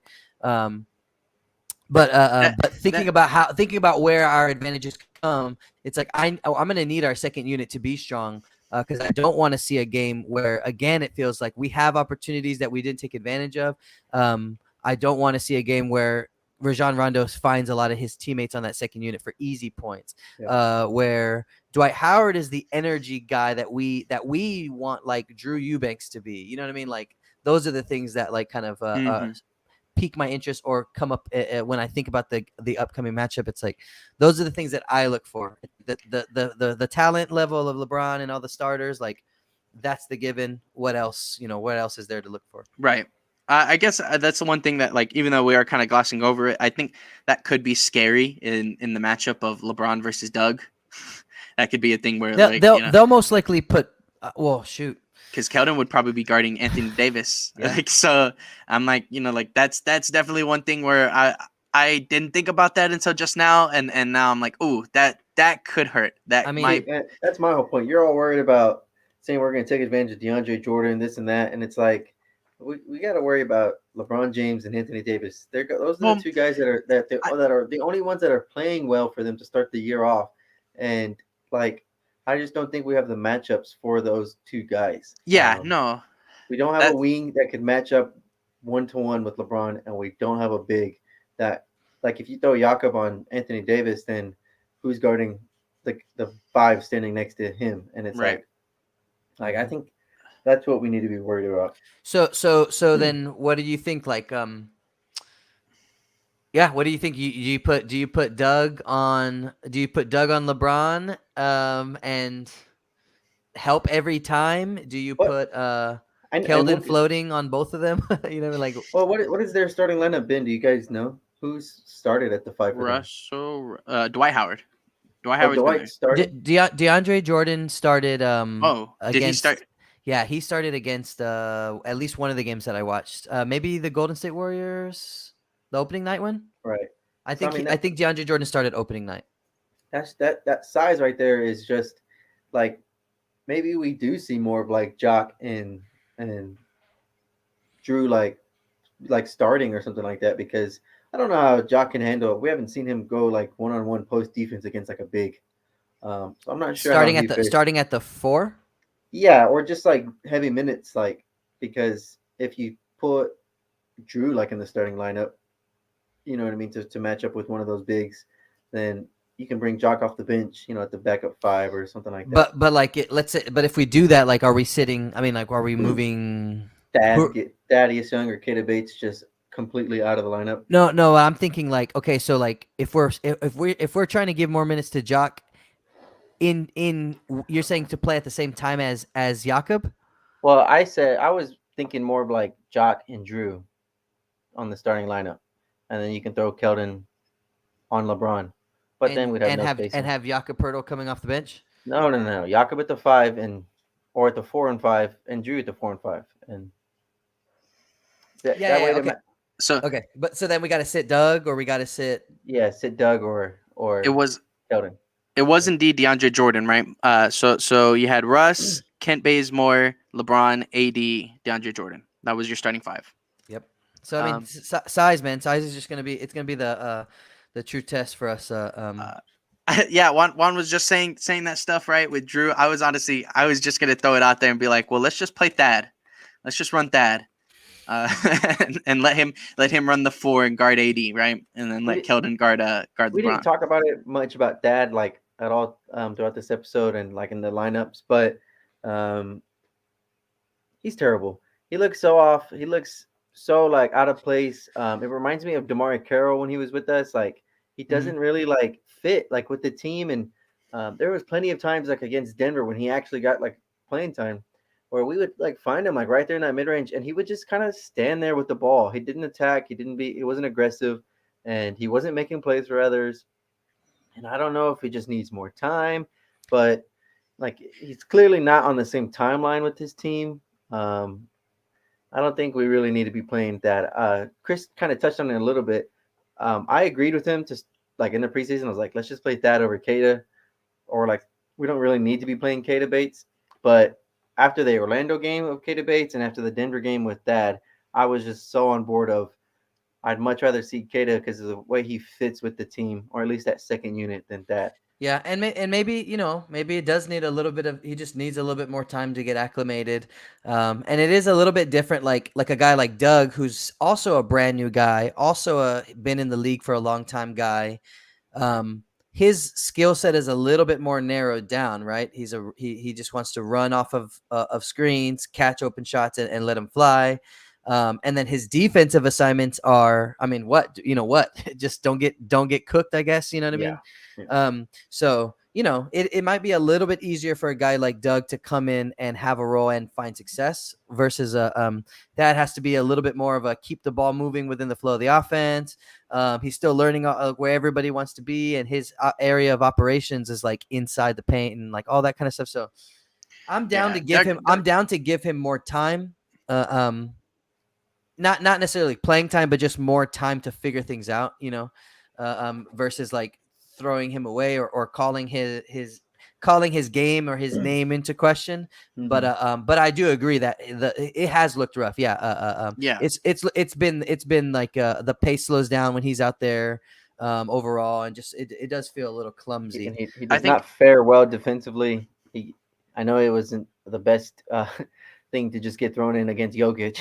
So now that's rough. Yeah, that's rough. You're not going to get too much success anybody in the league throwing against Jokic. So yeah, I don't want to hold that too much against them defensively, but I think like you're saying in terms of time, that's a big factor. Just because you got to think about we probably had interest in Doug at the end of the season, or like coming into it, whatever. So we probably already had like conversations with him and telling him like this is the things that we could do, whatever, right? And then he signs, but he was probably already practicing, working on that stuff to be a Spur for like however long at that point. You know what I mean? Did you just accuse us of tampering? Yeah, right. or again, it's just easier to see what his skill set would be. Yeah, and where it would fit. I'm just saying that like Doug probably had a lot of time to understand the Spurs offense compared to that. That got traded at the end of the offseason for DeMar. Like it wasn't like it wasn't a thing where like we really had a lot of time to say, all right, this is, we're making this trade. This is the offense that we run. And you'll have this X amount of time to work on it. It was like, we made this trade and now like we have like 2 weeks to try to trade you. So don't worry about it. And then we just didn't get the trade. And then bam, I definitely think that the Spurs were trying to trade him. So they didn't tell him like to really like work into the offense or whatever.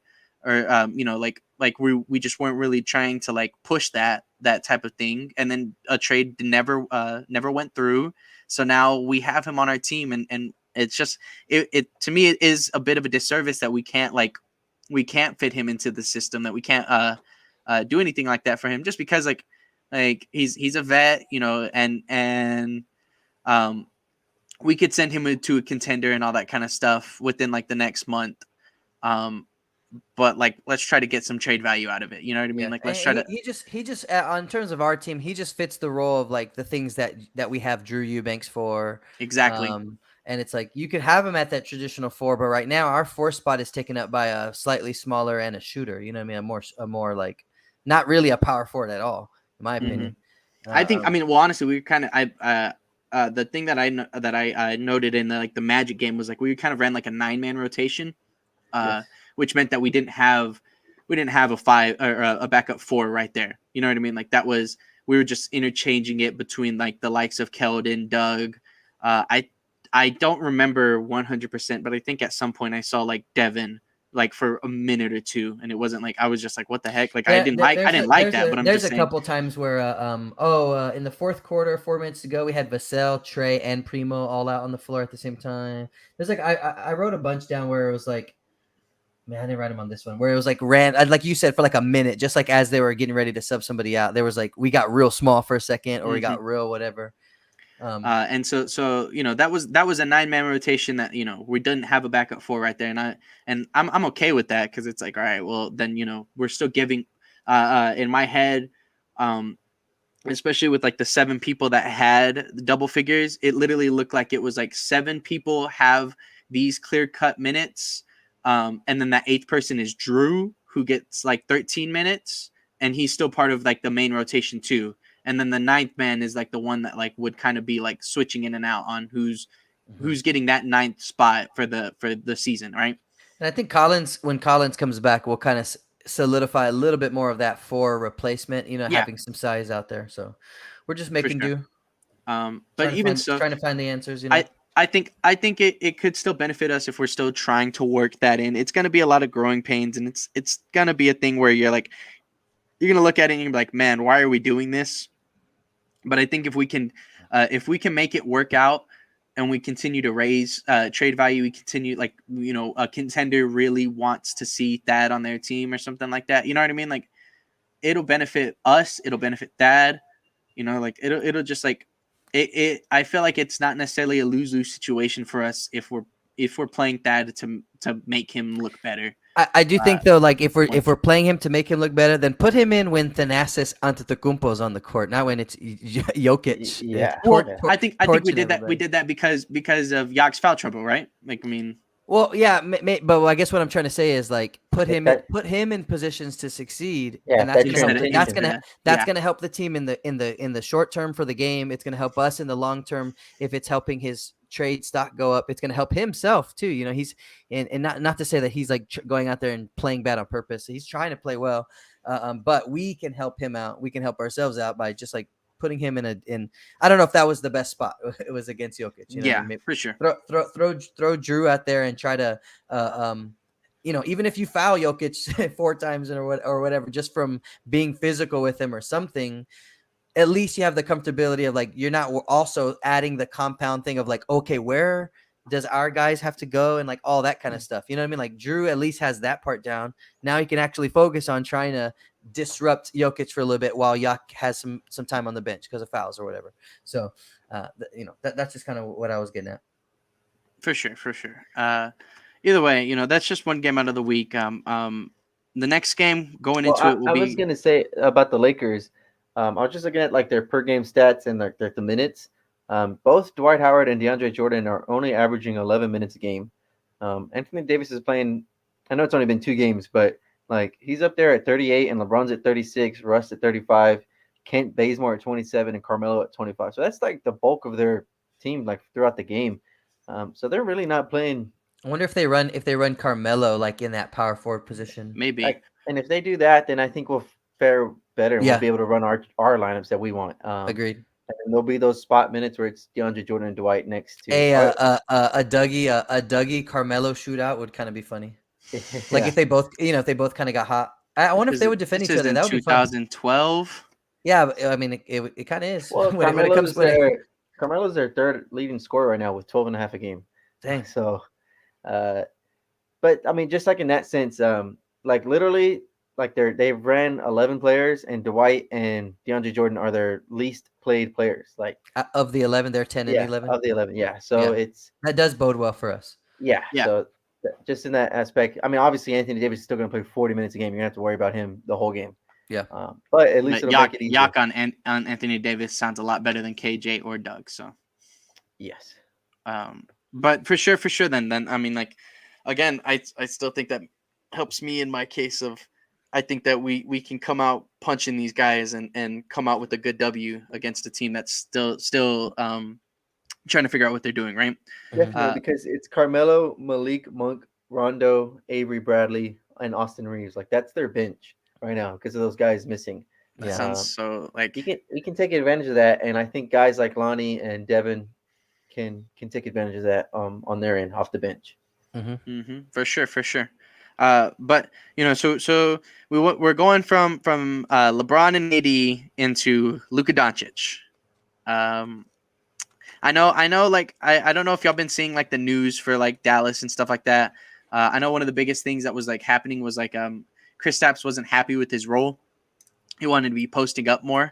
Publicly already, he said that or something like that, or what? It was in the media. Like at some point, like Kristaps off season. Yeah, like he wanted to have more touches. He wanted to be. Oh, you're saying before the season started? Yeah, before the season started. I think it was more of like when the season ended. Yeah, he was like saying like basically like leaked out. He was saying like, well, the ball runs through Luka every play. Like, how am I supposed to be like a player when like I don't even get a chance to establish my game? Yeah. And so then that's a 7-footer that wants to post up, but statistically is not good at posting up. And I think it's a thing that like it's another growing pain that the Mavericks are going through right now. That like a new coach, new system, and they're trying to see what they can do to like incorporate the players other than Luka Doncic into an offense instead of just having everything run through Luka. And I think at the moment, right, like it hasn't like it hasn't like fared all too well for them, right?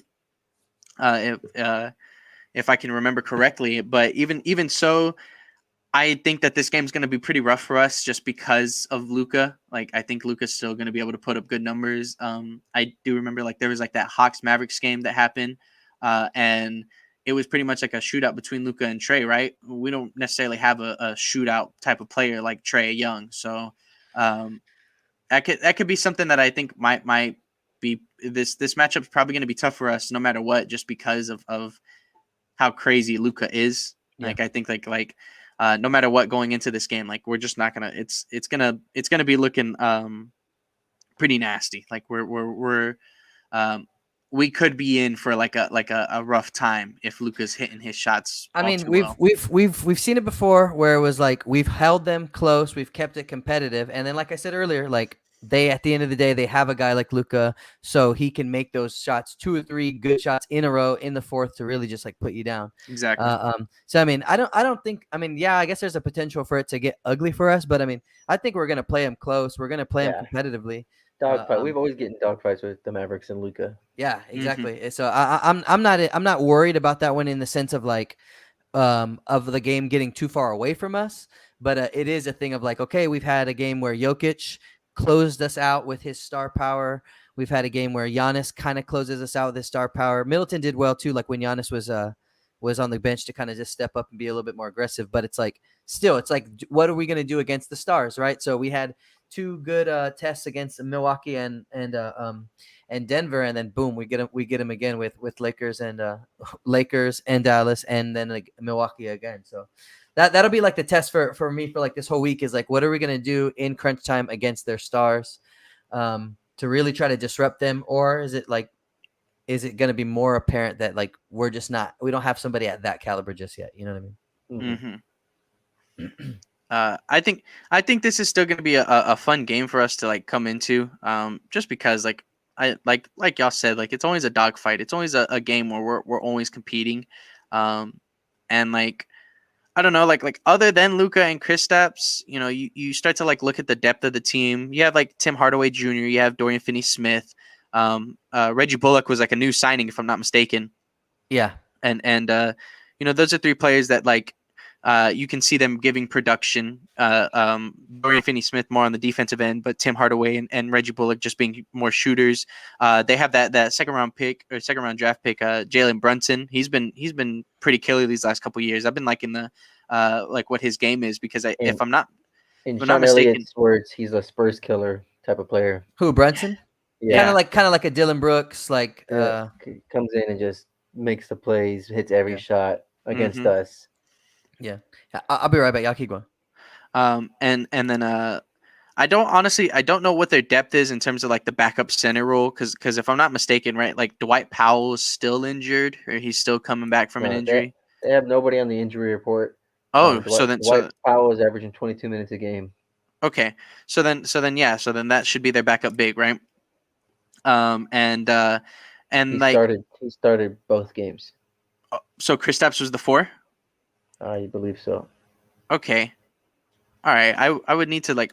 I wonder what that's looking like then, because I mean, like it's a team that I have not paid attention to the Mavericks this year, other than just hearing like what that like little game was between Luka and Trey. Yeah, so that's the game that Atlanta blew Dallas out, right? Yeah. I don't know. From everything I've seen, like in the media, people are saying that Jason Kidd is like a problem. He's the best at neutralizing Luka. So right. That's pretty much what I picked up from the media. Um, like just right now, their average is only through 2 games. Like Luke is leading the team with just 22 points. He's only shooting 23% from three. He's averaging 2 threes a game on 8.5 attempts. So like we don't need this to be the game where he catches fire and like lights it up. But like Luca at 22, and then Tim Hardaway is our second leading scorer at 19.5, with Chris Stepps at 14.5, and then Jalen Brunson at 11. So these teams are always like Luca centered, and we got to take advantage of that. I think people love like giving praise to these players who have the ball in their hands like every play of the game, and they put up gaudy stats. But we've dealt with this since we played Miami in the finals way back when. Like, yeah, like LeBron's gonna get his. We just got to play sound defense and make sure we play like solid defense on everybody else. Don't let everybody else just catch fire with LeBron, going off. Mm-hmm. And I think that's kind of like a philosophy we put towards Luca. We don't always double team him, and we always kind of like play him one up. But we always like play him one up with like DeJounte and Lonnie, and he takes advantage of like our smaller guards that we put on him. Yeah, But I was gonna ask that. Like, do you want to put Keldon on him? I don't know. I don't know if Keldon can stay with Luca majority of the game. Yeah. I don't think we have like a big guy quick enough to stay with him, and we don't have a small guy big enough. Strong enough, yeah. Yeah, Just strong throw enough. just throw Devin out there. Just let Devin So work. Luke is gonna get his, but I think if we just play defense like and play like a more complete team like on defense on Mhm. everybody else, I think we can win against Dallas. It's definitely been the one of the bright spots for me coming into the year for our team is how our team defense has looked, because that was like one of my biggest draws last year. Was like I could consistently see how individually DeJounte's a good defender, individually Keldon's an average defender, individually Devin's a solid defender, and Lonnie's not necessarily a lacking on defense either. But our team defense was just so bad last year that like no communications, nothing like that. That like that like in a defense that we like to do, where we're switching a lot, where we're moving around a lot, and constantly being in that motion, like you need to have good communication to run that, and we just did not have the communication at all to make the team like feel like we were a solid defensive team overall, even if we were trying to like hide DeMar on defense or whatever, right? Which is something that we don't have to necessarily worry about too much. But still, like the idea, like Doug, right? Doug's still not a great defender.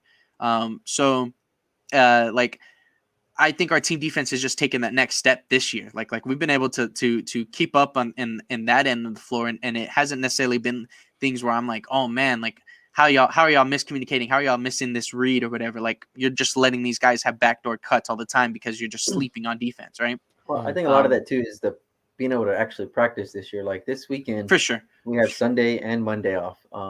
After a back-to-back, like that's a lot of time for Pop to actually go in and tell these guys like a game plan, or like show them what needs to be done. Versus last year, it was the most we ever got off was a day in between a game. Yeah.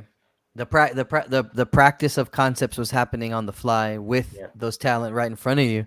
You know what I mean? Versus like you said. So yeah, I think it will be interesting. Like, do we, you were saying, I think one was saying like we usually try to go 1-on-1 or like with our point guards, right? And he kind of, and Luka kind of takes advantage of that. It's like, it'll be interesting to see, like, do we give him different looks? Are we trying to really clog up all of his passing targets with just a lot of motion and like, keep him off his toes that way? Like what are going to be some of the things that we do to try to make him a little more uncomfortable? Because there's been games where, man, that guy just looks like he's not fretting at all. He's got the ball in his hand. He's going to have some guy on his back, but he's not, he's in total control of the moment. And I want to see him have to sweat a little bit, Real quick, I will just like say like what like this ESPN depth chart is giving me, and it's saying Luka Doncic, Tim Hardaway Jr., Dorian Finney-Smith, Kristaps Porzingis, Dwight Powell. That is their first five, and their bench is just Jalen Brunson, Reggie Bullock, and Maxi Kleber. Okay, so and Brunson. So Brunson had a let's see. Dang, I just saw it. Brunson only had 5 in their win. and then he had a lot more in their loss. So in their win, they had 11 from Finney-Smith, 18 from Porzingis, which was an increase from his first game. Powell with 11, and then Doncic with 27. Doncic with 27, Hardaway with 25. So I think to be honest, I think if we can kind of like limit Hardaway and Porzingis, like if we kind of start there, that's going to bode well for us in terms of being able to kind of just I don't know if we're going to, it's hard to say if we're going to be hitting our 3-pointers or not. So it's like, if we can start on the defensive end by limiting those guys, taking good high percentage shots at the rim, and hopefully knocking down some threes, I think we have enough to beat Dallas. Yeah. For sure. I think the same thing. Honestly, I'll have to agree with you on that end, just because of now looking at it, seeing same thing. Honestly, to a lesser extent, right? But I feel like it's the same thing with the Lakers. They're just figuring it out. They're trying to figure it out right now with the new coach and new systems and all that kind of stuff. Different needs, different wants from players and all that to try to win games, right? So maybe this is another game that I think we could probably try to steal another one out this week when against the Dallas Mavericks, right? We're gonna need it, man. We're gonna need and it. Then can't go into next week 2-6 or whatever. Yeah, for sure. 2-4. I think like this the next game against Milwaukee will be another interesting game to look at too. We played against them this last Saturday, and now we'll play against them again later this Saturday, right? It'll be interesting. I would want to look up the injury report real quick just to see if there's anybody. Yeah, it's still Dante, Brook Lopez, Semi, Ojale, and Bobby Portis. Like that's their 4 right now for Milwaukee. Right. Does it say anything like a day-to-day for like Brook Lopez or something like that? Like is there anything that's like kind of reporting that like they would be back soon? Go ahead. No, I don't. It says Brook Lopez. So far, all it says is that he is out for Monday's game. Doesn't give him a timetable. How did you guys pronounce his name? Ojale? Yes. Semi Ojale? Ojale, it just says out. That's it. Bobby Mhm. Portis, hamstring, has been ruled out for Saturday's game against the Spurs. So this is a little old then, I guess. On ESPN, but none of them give a timetable, or for DiVincenzo doesn't give a timetable. Mm-hmm. I think the one person that we know will most likely not be there is DiVincenzo, because he's still coming off of like a pretty heavy injury. It's still going to take time for him to come back from that stuff. But I will say then Rodney Hood was fine on the injury reports. Then I don't know if he'll be getting minutes. I don't even think that I don't think the Bucks guard play is necessarily what they're trying to be adding. No, yeah, they're weak, or they're thin in their big man. Yeah, and like that bigger forward position too. Because honestly, it just feels like it's Giannis, right? It's Giannis, and then it's Thanasis. Like those are like the two guys that they're like running at those big man positions. Yeah, do they usually start Giannis at the 5? No, or is that just because of the injuries? Brook was hurt. Brooks out, and Bobby Portis too. Yeah, and Brook and Bobby are like the two 5s that they usually run out there. I think they can, and it's crazy too because it feels like they can just totally get away with Giannis at the 5 and like that be their only. Big and one. I think that's why Yak was trying to be so aggressive. He was trying to not let them get away with that. Yeah. You know what I mean? So I'm excited for this game because this is our first opportunity to see what kind of adjustments we're going to make. It's the same opponent. It hasn't been that long since we've seen them, so it's like pretty fresh in our minds of things that went well and things that didn't go well. They're a championship caliber team, or they have like resolve in good places. So they are going to come back and not be the exact same team that we saw. You know what I mean? So I'm excited. I'm excited for that rematch. Exactly. I think like my only concern would literally just be health for them. If they come back healthier, then I'm even more pressed on like, well, this is going to be a harder game than it was beforehand. Even if it like in a sense, like even though like a guy like Bobby Portis, like even if he comes back and like let's just say he's a little bit streakier just because he's still coming back off the injury, it's still one of those things for me where it's like he's still a threat more of a threat compared to like Thanasis in my head, right? Somebody who can space the floor and so it's just like one of those things where any of those guys coming back, other than like maybe like Semi, because I don't know if like he's a new pickup for them. He's not somebody that I don't know he would be cracking rotations. But like any of those guys coming back, Brooke, Bobby, like as like the two most important people in my head. I think that kind of just makes them like a little bit more intimidating, just because of how we lost this last game, and then if they're healthier, then it's just that much harder for us to bring back into it. Even with adjustments, because it's Giannis. It's Giannis at the end of the day. That guy's in my head the best player in the world. Dang, y'all missed it. There was one where he put his shoulder right into Yak, and Yak tried to fall back. I mean, I don't know if he tried to fall back to sell the contact or if it was just he hit him hard. He hits a spin, boom, hits him right in the chest, and Yaka falls right onto his back, and he just booms it right on top of him. I was like, damn, man, like that was rough. Yeah. So it's he's the most dominant player in the world. I think I would love to have this conversation at some point of just like who y'all think like the best player in the world is. Just because like it's definitely up there right now. Like I don't think you could go wrong with saying one of three players. Yeah, but it's for like me, it's Giannis or Kevin Durant or Josh Primo, right? Like one of the three. Exactly, right. So I mean, like it's just super fun, right? Like and I'm excited. I'm honestly excited. Like as an NBA fan, I'm excited to watch Giannis play more. I'm excited to see KD do some stuff here and there. Same. I watch Milwaukee on opening night to get their rings, and then I saw them again when they played San Antonio. So it's like, okay, good. I've already seen 2 Milwaukee games. Yeah. I would like to kind of keep a little bit more tabs on them too. Yeah. And then obviously my own personal favorites in like the Heat, right? Just like I said, as an NBA fan, I'm a huge Jimmy Butler fan, a huge Bam fan, and I like Tyler Hero. Last year, I didn't really talk too much about him just because his season he improved, but it wasn't like anything like dramatic, so people trashed him, because it was still inconsistent. And because they came off of the finals run, so exactly, expectations and get bolstered or like expanded. Yeah. So I mean, he comes into this year and now he's playing a lot better. And Kyle Lowry is also another player that I've liked. I always liked the 2016 Raptors area. How has Kyle looked over in Miami? So I only got to watch like that first game, and he like tweaked his ankle.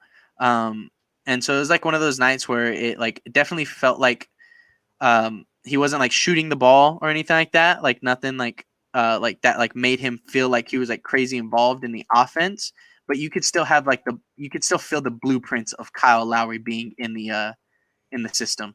You know what I mean? Yeah. Like because he's just that much like he's an impact player. He changes the way that teams play defense because he's Kyle Lowry. He like does things that are just not the usual. Right on. And so I'm pretty emotionally invested in this Miami Heat team. I like this Miami team. I think that they're gonna be pretty good this year. I think that they're gonna come back and do a lot more. You've liked them for a long time, huh? I've liked them for the last 3 years. 10 years. 3 years. Definitely not more than the 3 years that Jimmy Butler has been on the Heat. So you've been a Miami fan for 3 years now. I've been enjoying. Coincidentally, coincides with the fact that you don't watch all the Spurs games, and the only Spurs game you've attended in the last 3 years is the Spurs versus Miami. That's strange. That's strange, Jake. Oh man, you don't gotta try to out me, man. I'm a Spurs fan. I'm wearing Spurs hats. I have Name one Spurs player.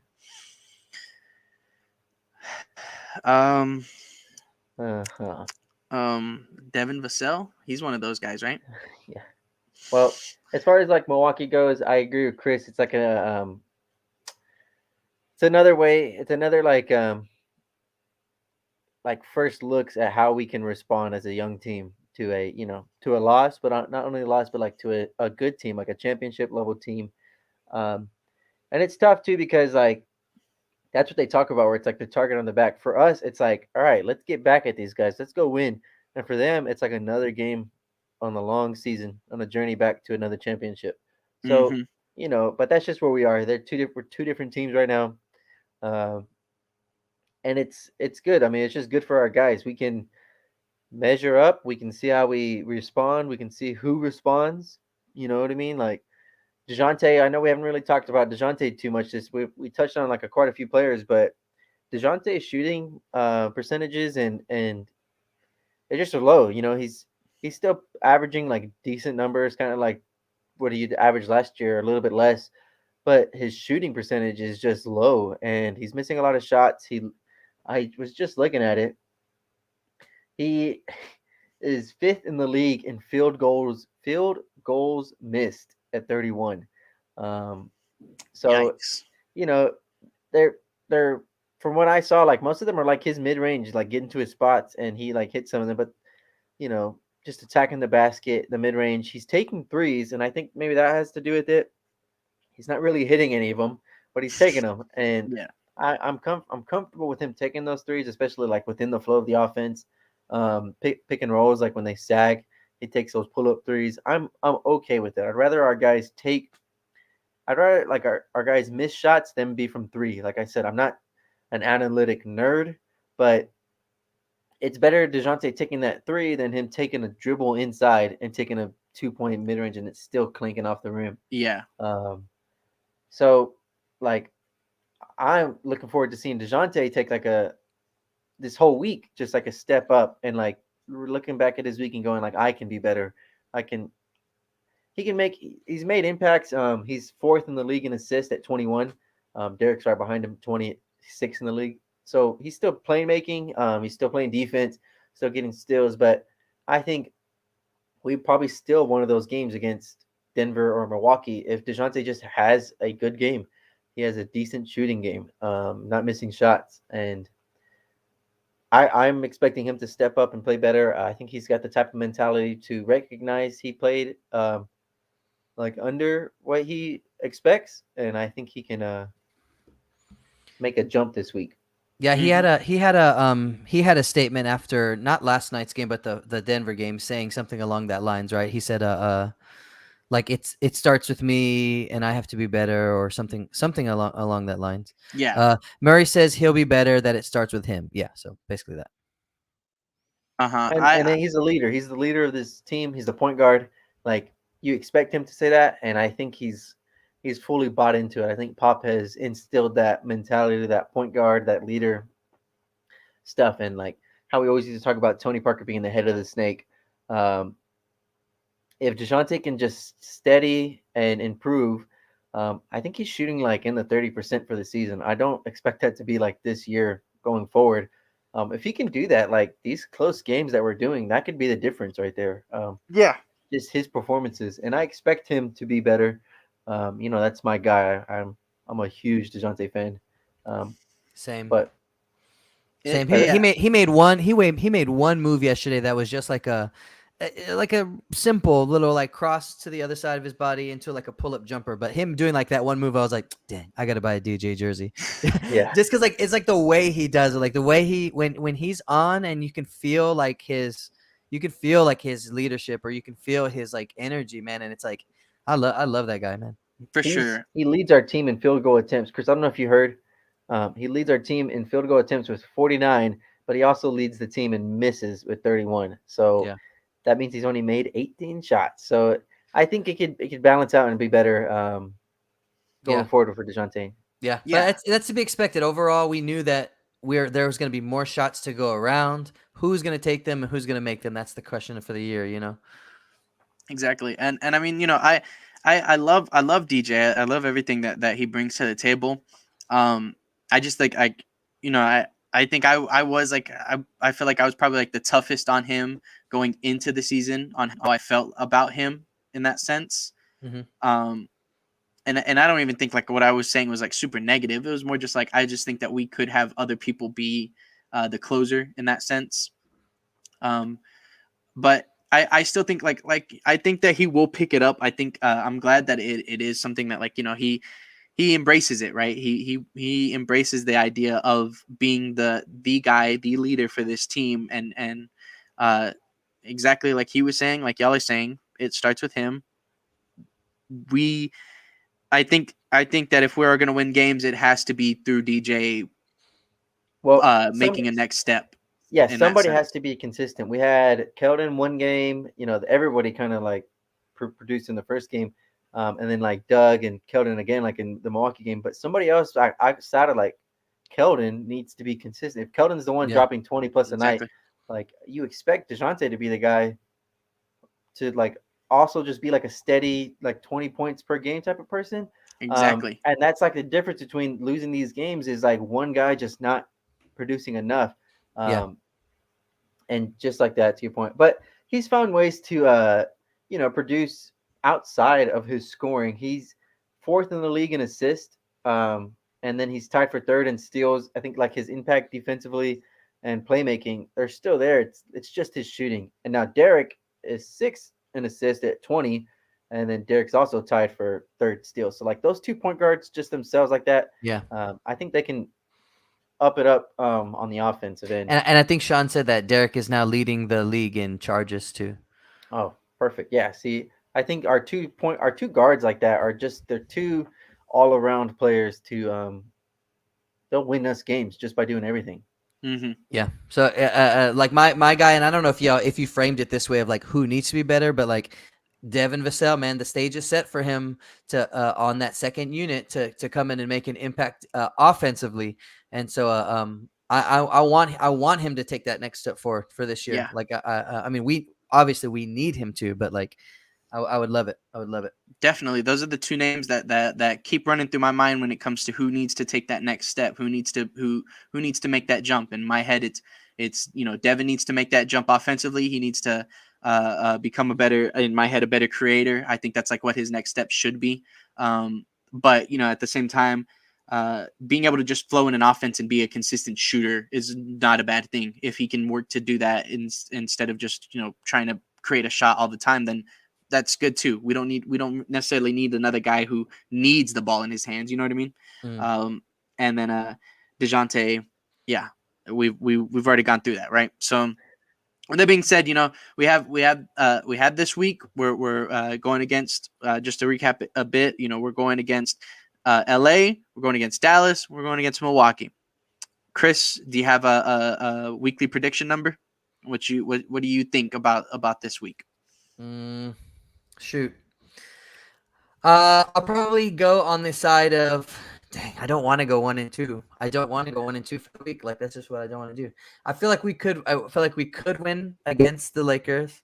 Mm-hmm. I feel like we could win against the Mavericks, and I feel like we've seen it already. Like there's a path to victory against the Bucks. They just beat us in surges, so it's like, what can we do to do that? I'll say I'm gonna be optimistic, and I'm gonna say 2-1. Okay. And Juan? I'm also gonna say 2-1. All right. I think we can take it against the Lakers, and I think we'll take it against Dallas, and then fall against Milwaukee again. Yeah, I can definitely see only because this week's in Milwaukee, and our guys still need to learn how to win on the road, and it'll just be another test. I think we'll play well, and we'll fight, but. Mm-hmm. I 100% understand like where y'all are coming from. I think we will play pretty well. I think all three of these games are pretty much going to be like unless we win them. Like if we're winning games, then I think it's going to be more or less like not necessarily like a blowout, but it's going to be like a sizable victory. Because we're going to be hitting on all cylinders and their team's not. Like I think that's how we're going to win games against these type of teams. But if we're losing games, we're going to be in games. We're going to be fighting for them. We're not going to be like losing by 30 points, losing by 20 points. Even like seeing like we lost by 10 points against Milwaukee, like if you watch the game, we were in the game. You know what I mean? It wasn't I wrote it down. It was a 4-point deficit with 4 minutes to go, and it turned into from a 4-point deficit with 4 minutes to go to a 10-point deficit with 2 minutes to go. So like they just came in and kind of like punched us in the mouth right at the wrong time, and then it kind of stayed at that 10 threshold at that point. It's just one of those things where you understand. Like I understand that like even if it was 10 points, it definitely was not a blowout. It definitely wasn't a game where they just controlled the game the entire time. So I think like that to me that's the story of the season. That's going to be where we're winning and losing games. We're probably going to be losing close games. We're not going to be able to finish those games out. And if we do win, it's because everybody on our team was just hitting at that point, or we had that one guy that just hit complete fire, and it still just kept us in a controlled game, right? With that being said, I have us going 1-2 on the week. Our brother Josh had phoned me in and said that he thinks we're gonna go 3-0. That's gotta be a troll. I have to feel like it's a troll, but that is what he had sent in. He believes that we'll be undefeated this week. I don't. Well, like Chris said, we can beat each team. Yeah. But for sure. If you play the statistics, you play the probability. I don't think it's going to happen. Yeah, and Josh is not here this week. But me and Jake were kind of talking. I want to do the visual graphics, and I will do the visual graphics. I promise, I will do them. Now that October's over, I will have some more time, or it's coming to an end. But I'll have some more time to kind of get on that. What I would like to do is when we do our predictions. So if, like in this case, we have 3 games this week. Let's take. I guess since Jake, Josh, and myself, and want to, but like the 3 of us had like 3 different results. So let's say we go 2-1 for this week. So since I said 2-1, we're gonna just kind of keep score a little bit. So if I get it right, I'll get a point for that. If you're incorrect by 1 game, then you don't lose any points, but you don't gain any points. You stay the same. And then if you're incorrect by more than 1 game, you lose a point. So, like, let's say we go 1 for 2 this week. Josh would lose a point because he's 2 games off on that mark. Does that make sense to everybody? Yeah. All right. So, I'm gonna be doing that, and it'll be easier to follow along once I get the visuals up and running. But that's Josh. That's Josh's price for not showing up this week. Is locking in that 3-0 and maybe losing some points. Mm-hmm. Well, I already got a point because I called us 1-2. It's not something to be proud of. Yeah. So as it stands right now, and this is just a recap from last week, and that's why I want to do it, because I want us to just a fun little running tab of who's been getting it right, getting it wrong, or whatever over the year. The actual record was 1-2. Both me and Josh had us at 2-1, so we both would stay at 0. Both Jake and Juan were at 1-2, so they would both get 1 point for that. So as of right now, Jake and Juan both have 1 point in our HHC win-loss, tally, whatever we're gonna call it. Right. It would definitely be crazy if I lose a point this week. If I lose a point this week, I will. I don't know what I would do, because that meant that we went 3-0 and Josh was completely right on the ball, and I was wrong, right? Hey, I'll be happy to give up Jake's 1 point for me too. I'll sacrifice 3-0. Yeah. Yeah, I think I would too. Yeah. So we'll see what maybe we can do. Maybe we can do some kind of consequence for getting last place, or some kind of reward for getting first place at the end of the year, or something. We'll have time to figure it out. We have a I'm gonna say it's an unofficial bet, because I don't know if Juan and Josh were completely on board with it. But for the NFL Fantasy League that we're on, I was trying to make a bet with them that whoever had last between us 3 would get a pie to their face. And oh yeah, I do remember that. Yeah, I at the moment I'm actually ahead of both of them in the standings. So well, joke's on you. You're gonna get a pie in the face either way. Well, whoever wins the win-loss thing, Jake will just buy like some type of Spurs gear for them, and he'll buy them. And then if he wins, then we'll make him buy it for himself still. Yeah, exactly. Right. Right on. For sure. With that being said, we have another fun week of Spurs basketball. I honestly don't think there's going to be any week that I tell you is going to be like a boring week, or anything like that, just because I feel like even like, obviously it's entertaining to watch Spurs basketball. I think it's very entertaining to watch other basketball players and see what, how teams are progressing too, so like in that sense, it's going to be fun, because even if I root for the Lakers' downfall, I want to see how the Lakers are doing. I want to see what's going to happen to them, just as like an aspect of like if they can put the game together, right? And playing against us makes it a lot easier for me to continue to be involved in that aspect of the NBA, right? Yeah, we'll get a chance to see a lot of the stars earlier on this year. Exactly. And so with that being said, though, we do the. I'll recap a little bit on the. We do this every week on Sundays. Next Sunday it'll be October 31st. It'll be Halloween. We get to have some fun. Just kind of doing our thing, right? And talk about more Spurs basketball every week. And I'm sorry, I'm kind of drawing a little bit of a blank here, because I don't know. I'm forgetting some things right now. All right, Jake. Yeah. All right. I'm just gonna go ahead and we do things every Sunday, October 31st. Next Sunday will be our next HHC podcast. With that being said, Follow us on Twitter. Yeah, follow us on Twitter. There we go. Okay, follow us on Twitter. Follow us on YouTube, on Twitch. Those are the three things that we go through our things on. Once again, we still do our link through Facebook to watch it on YouTube. And with that being said, I've been your host, Jacob Moreno, and we are out.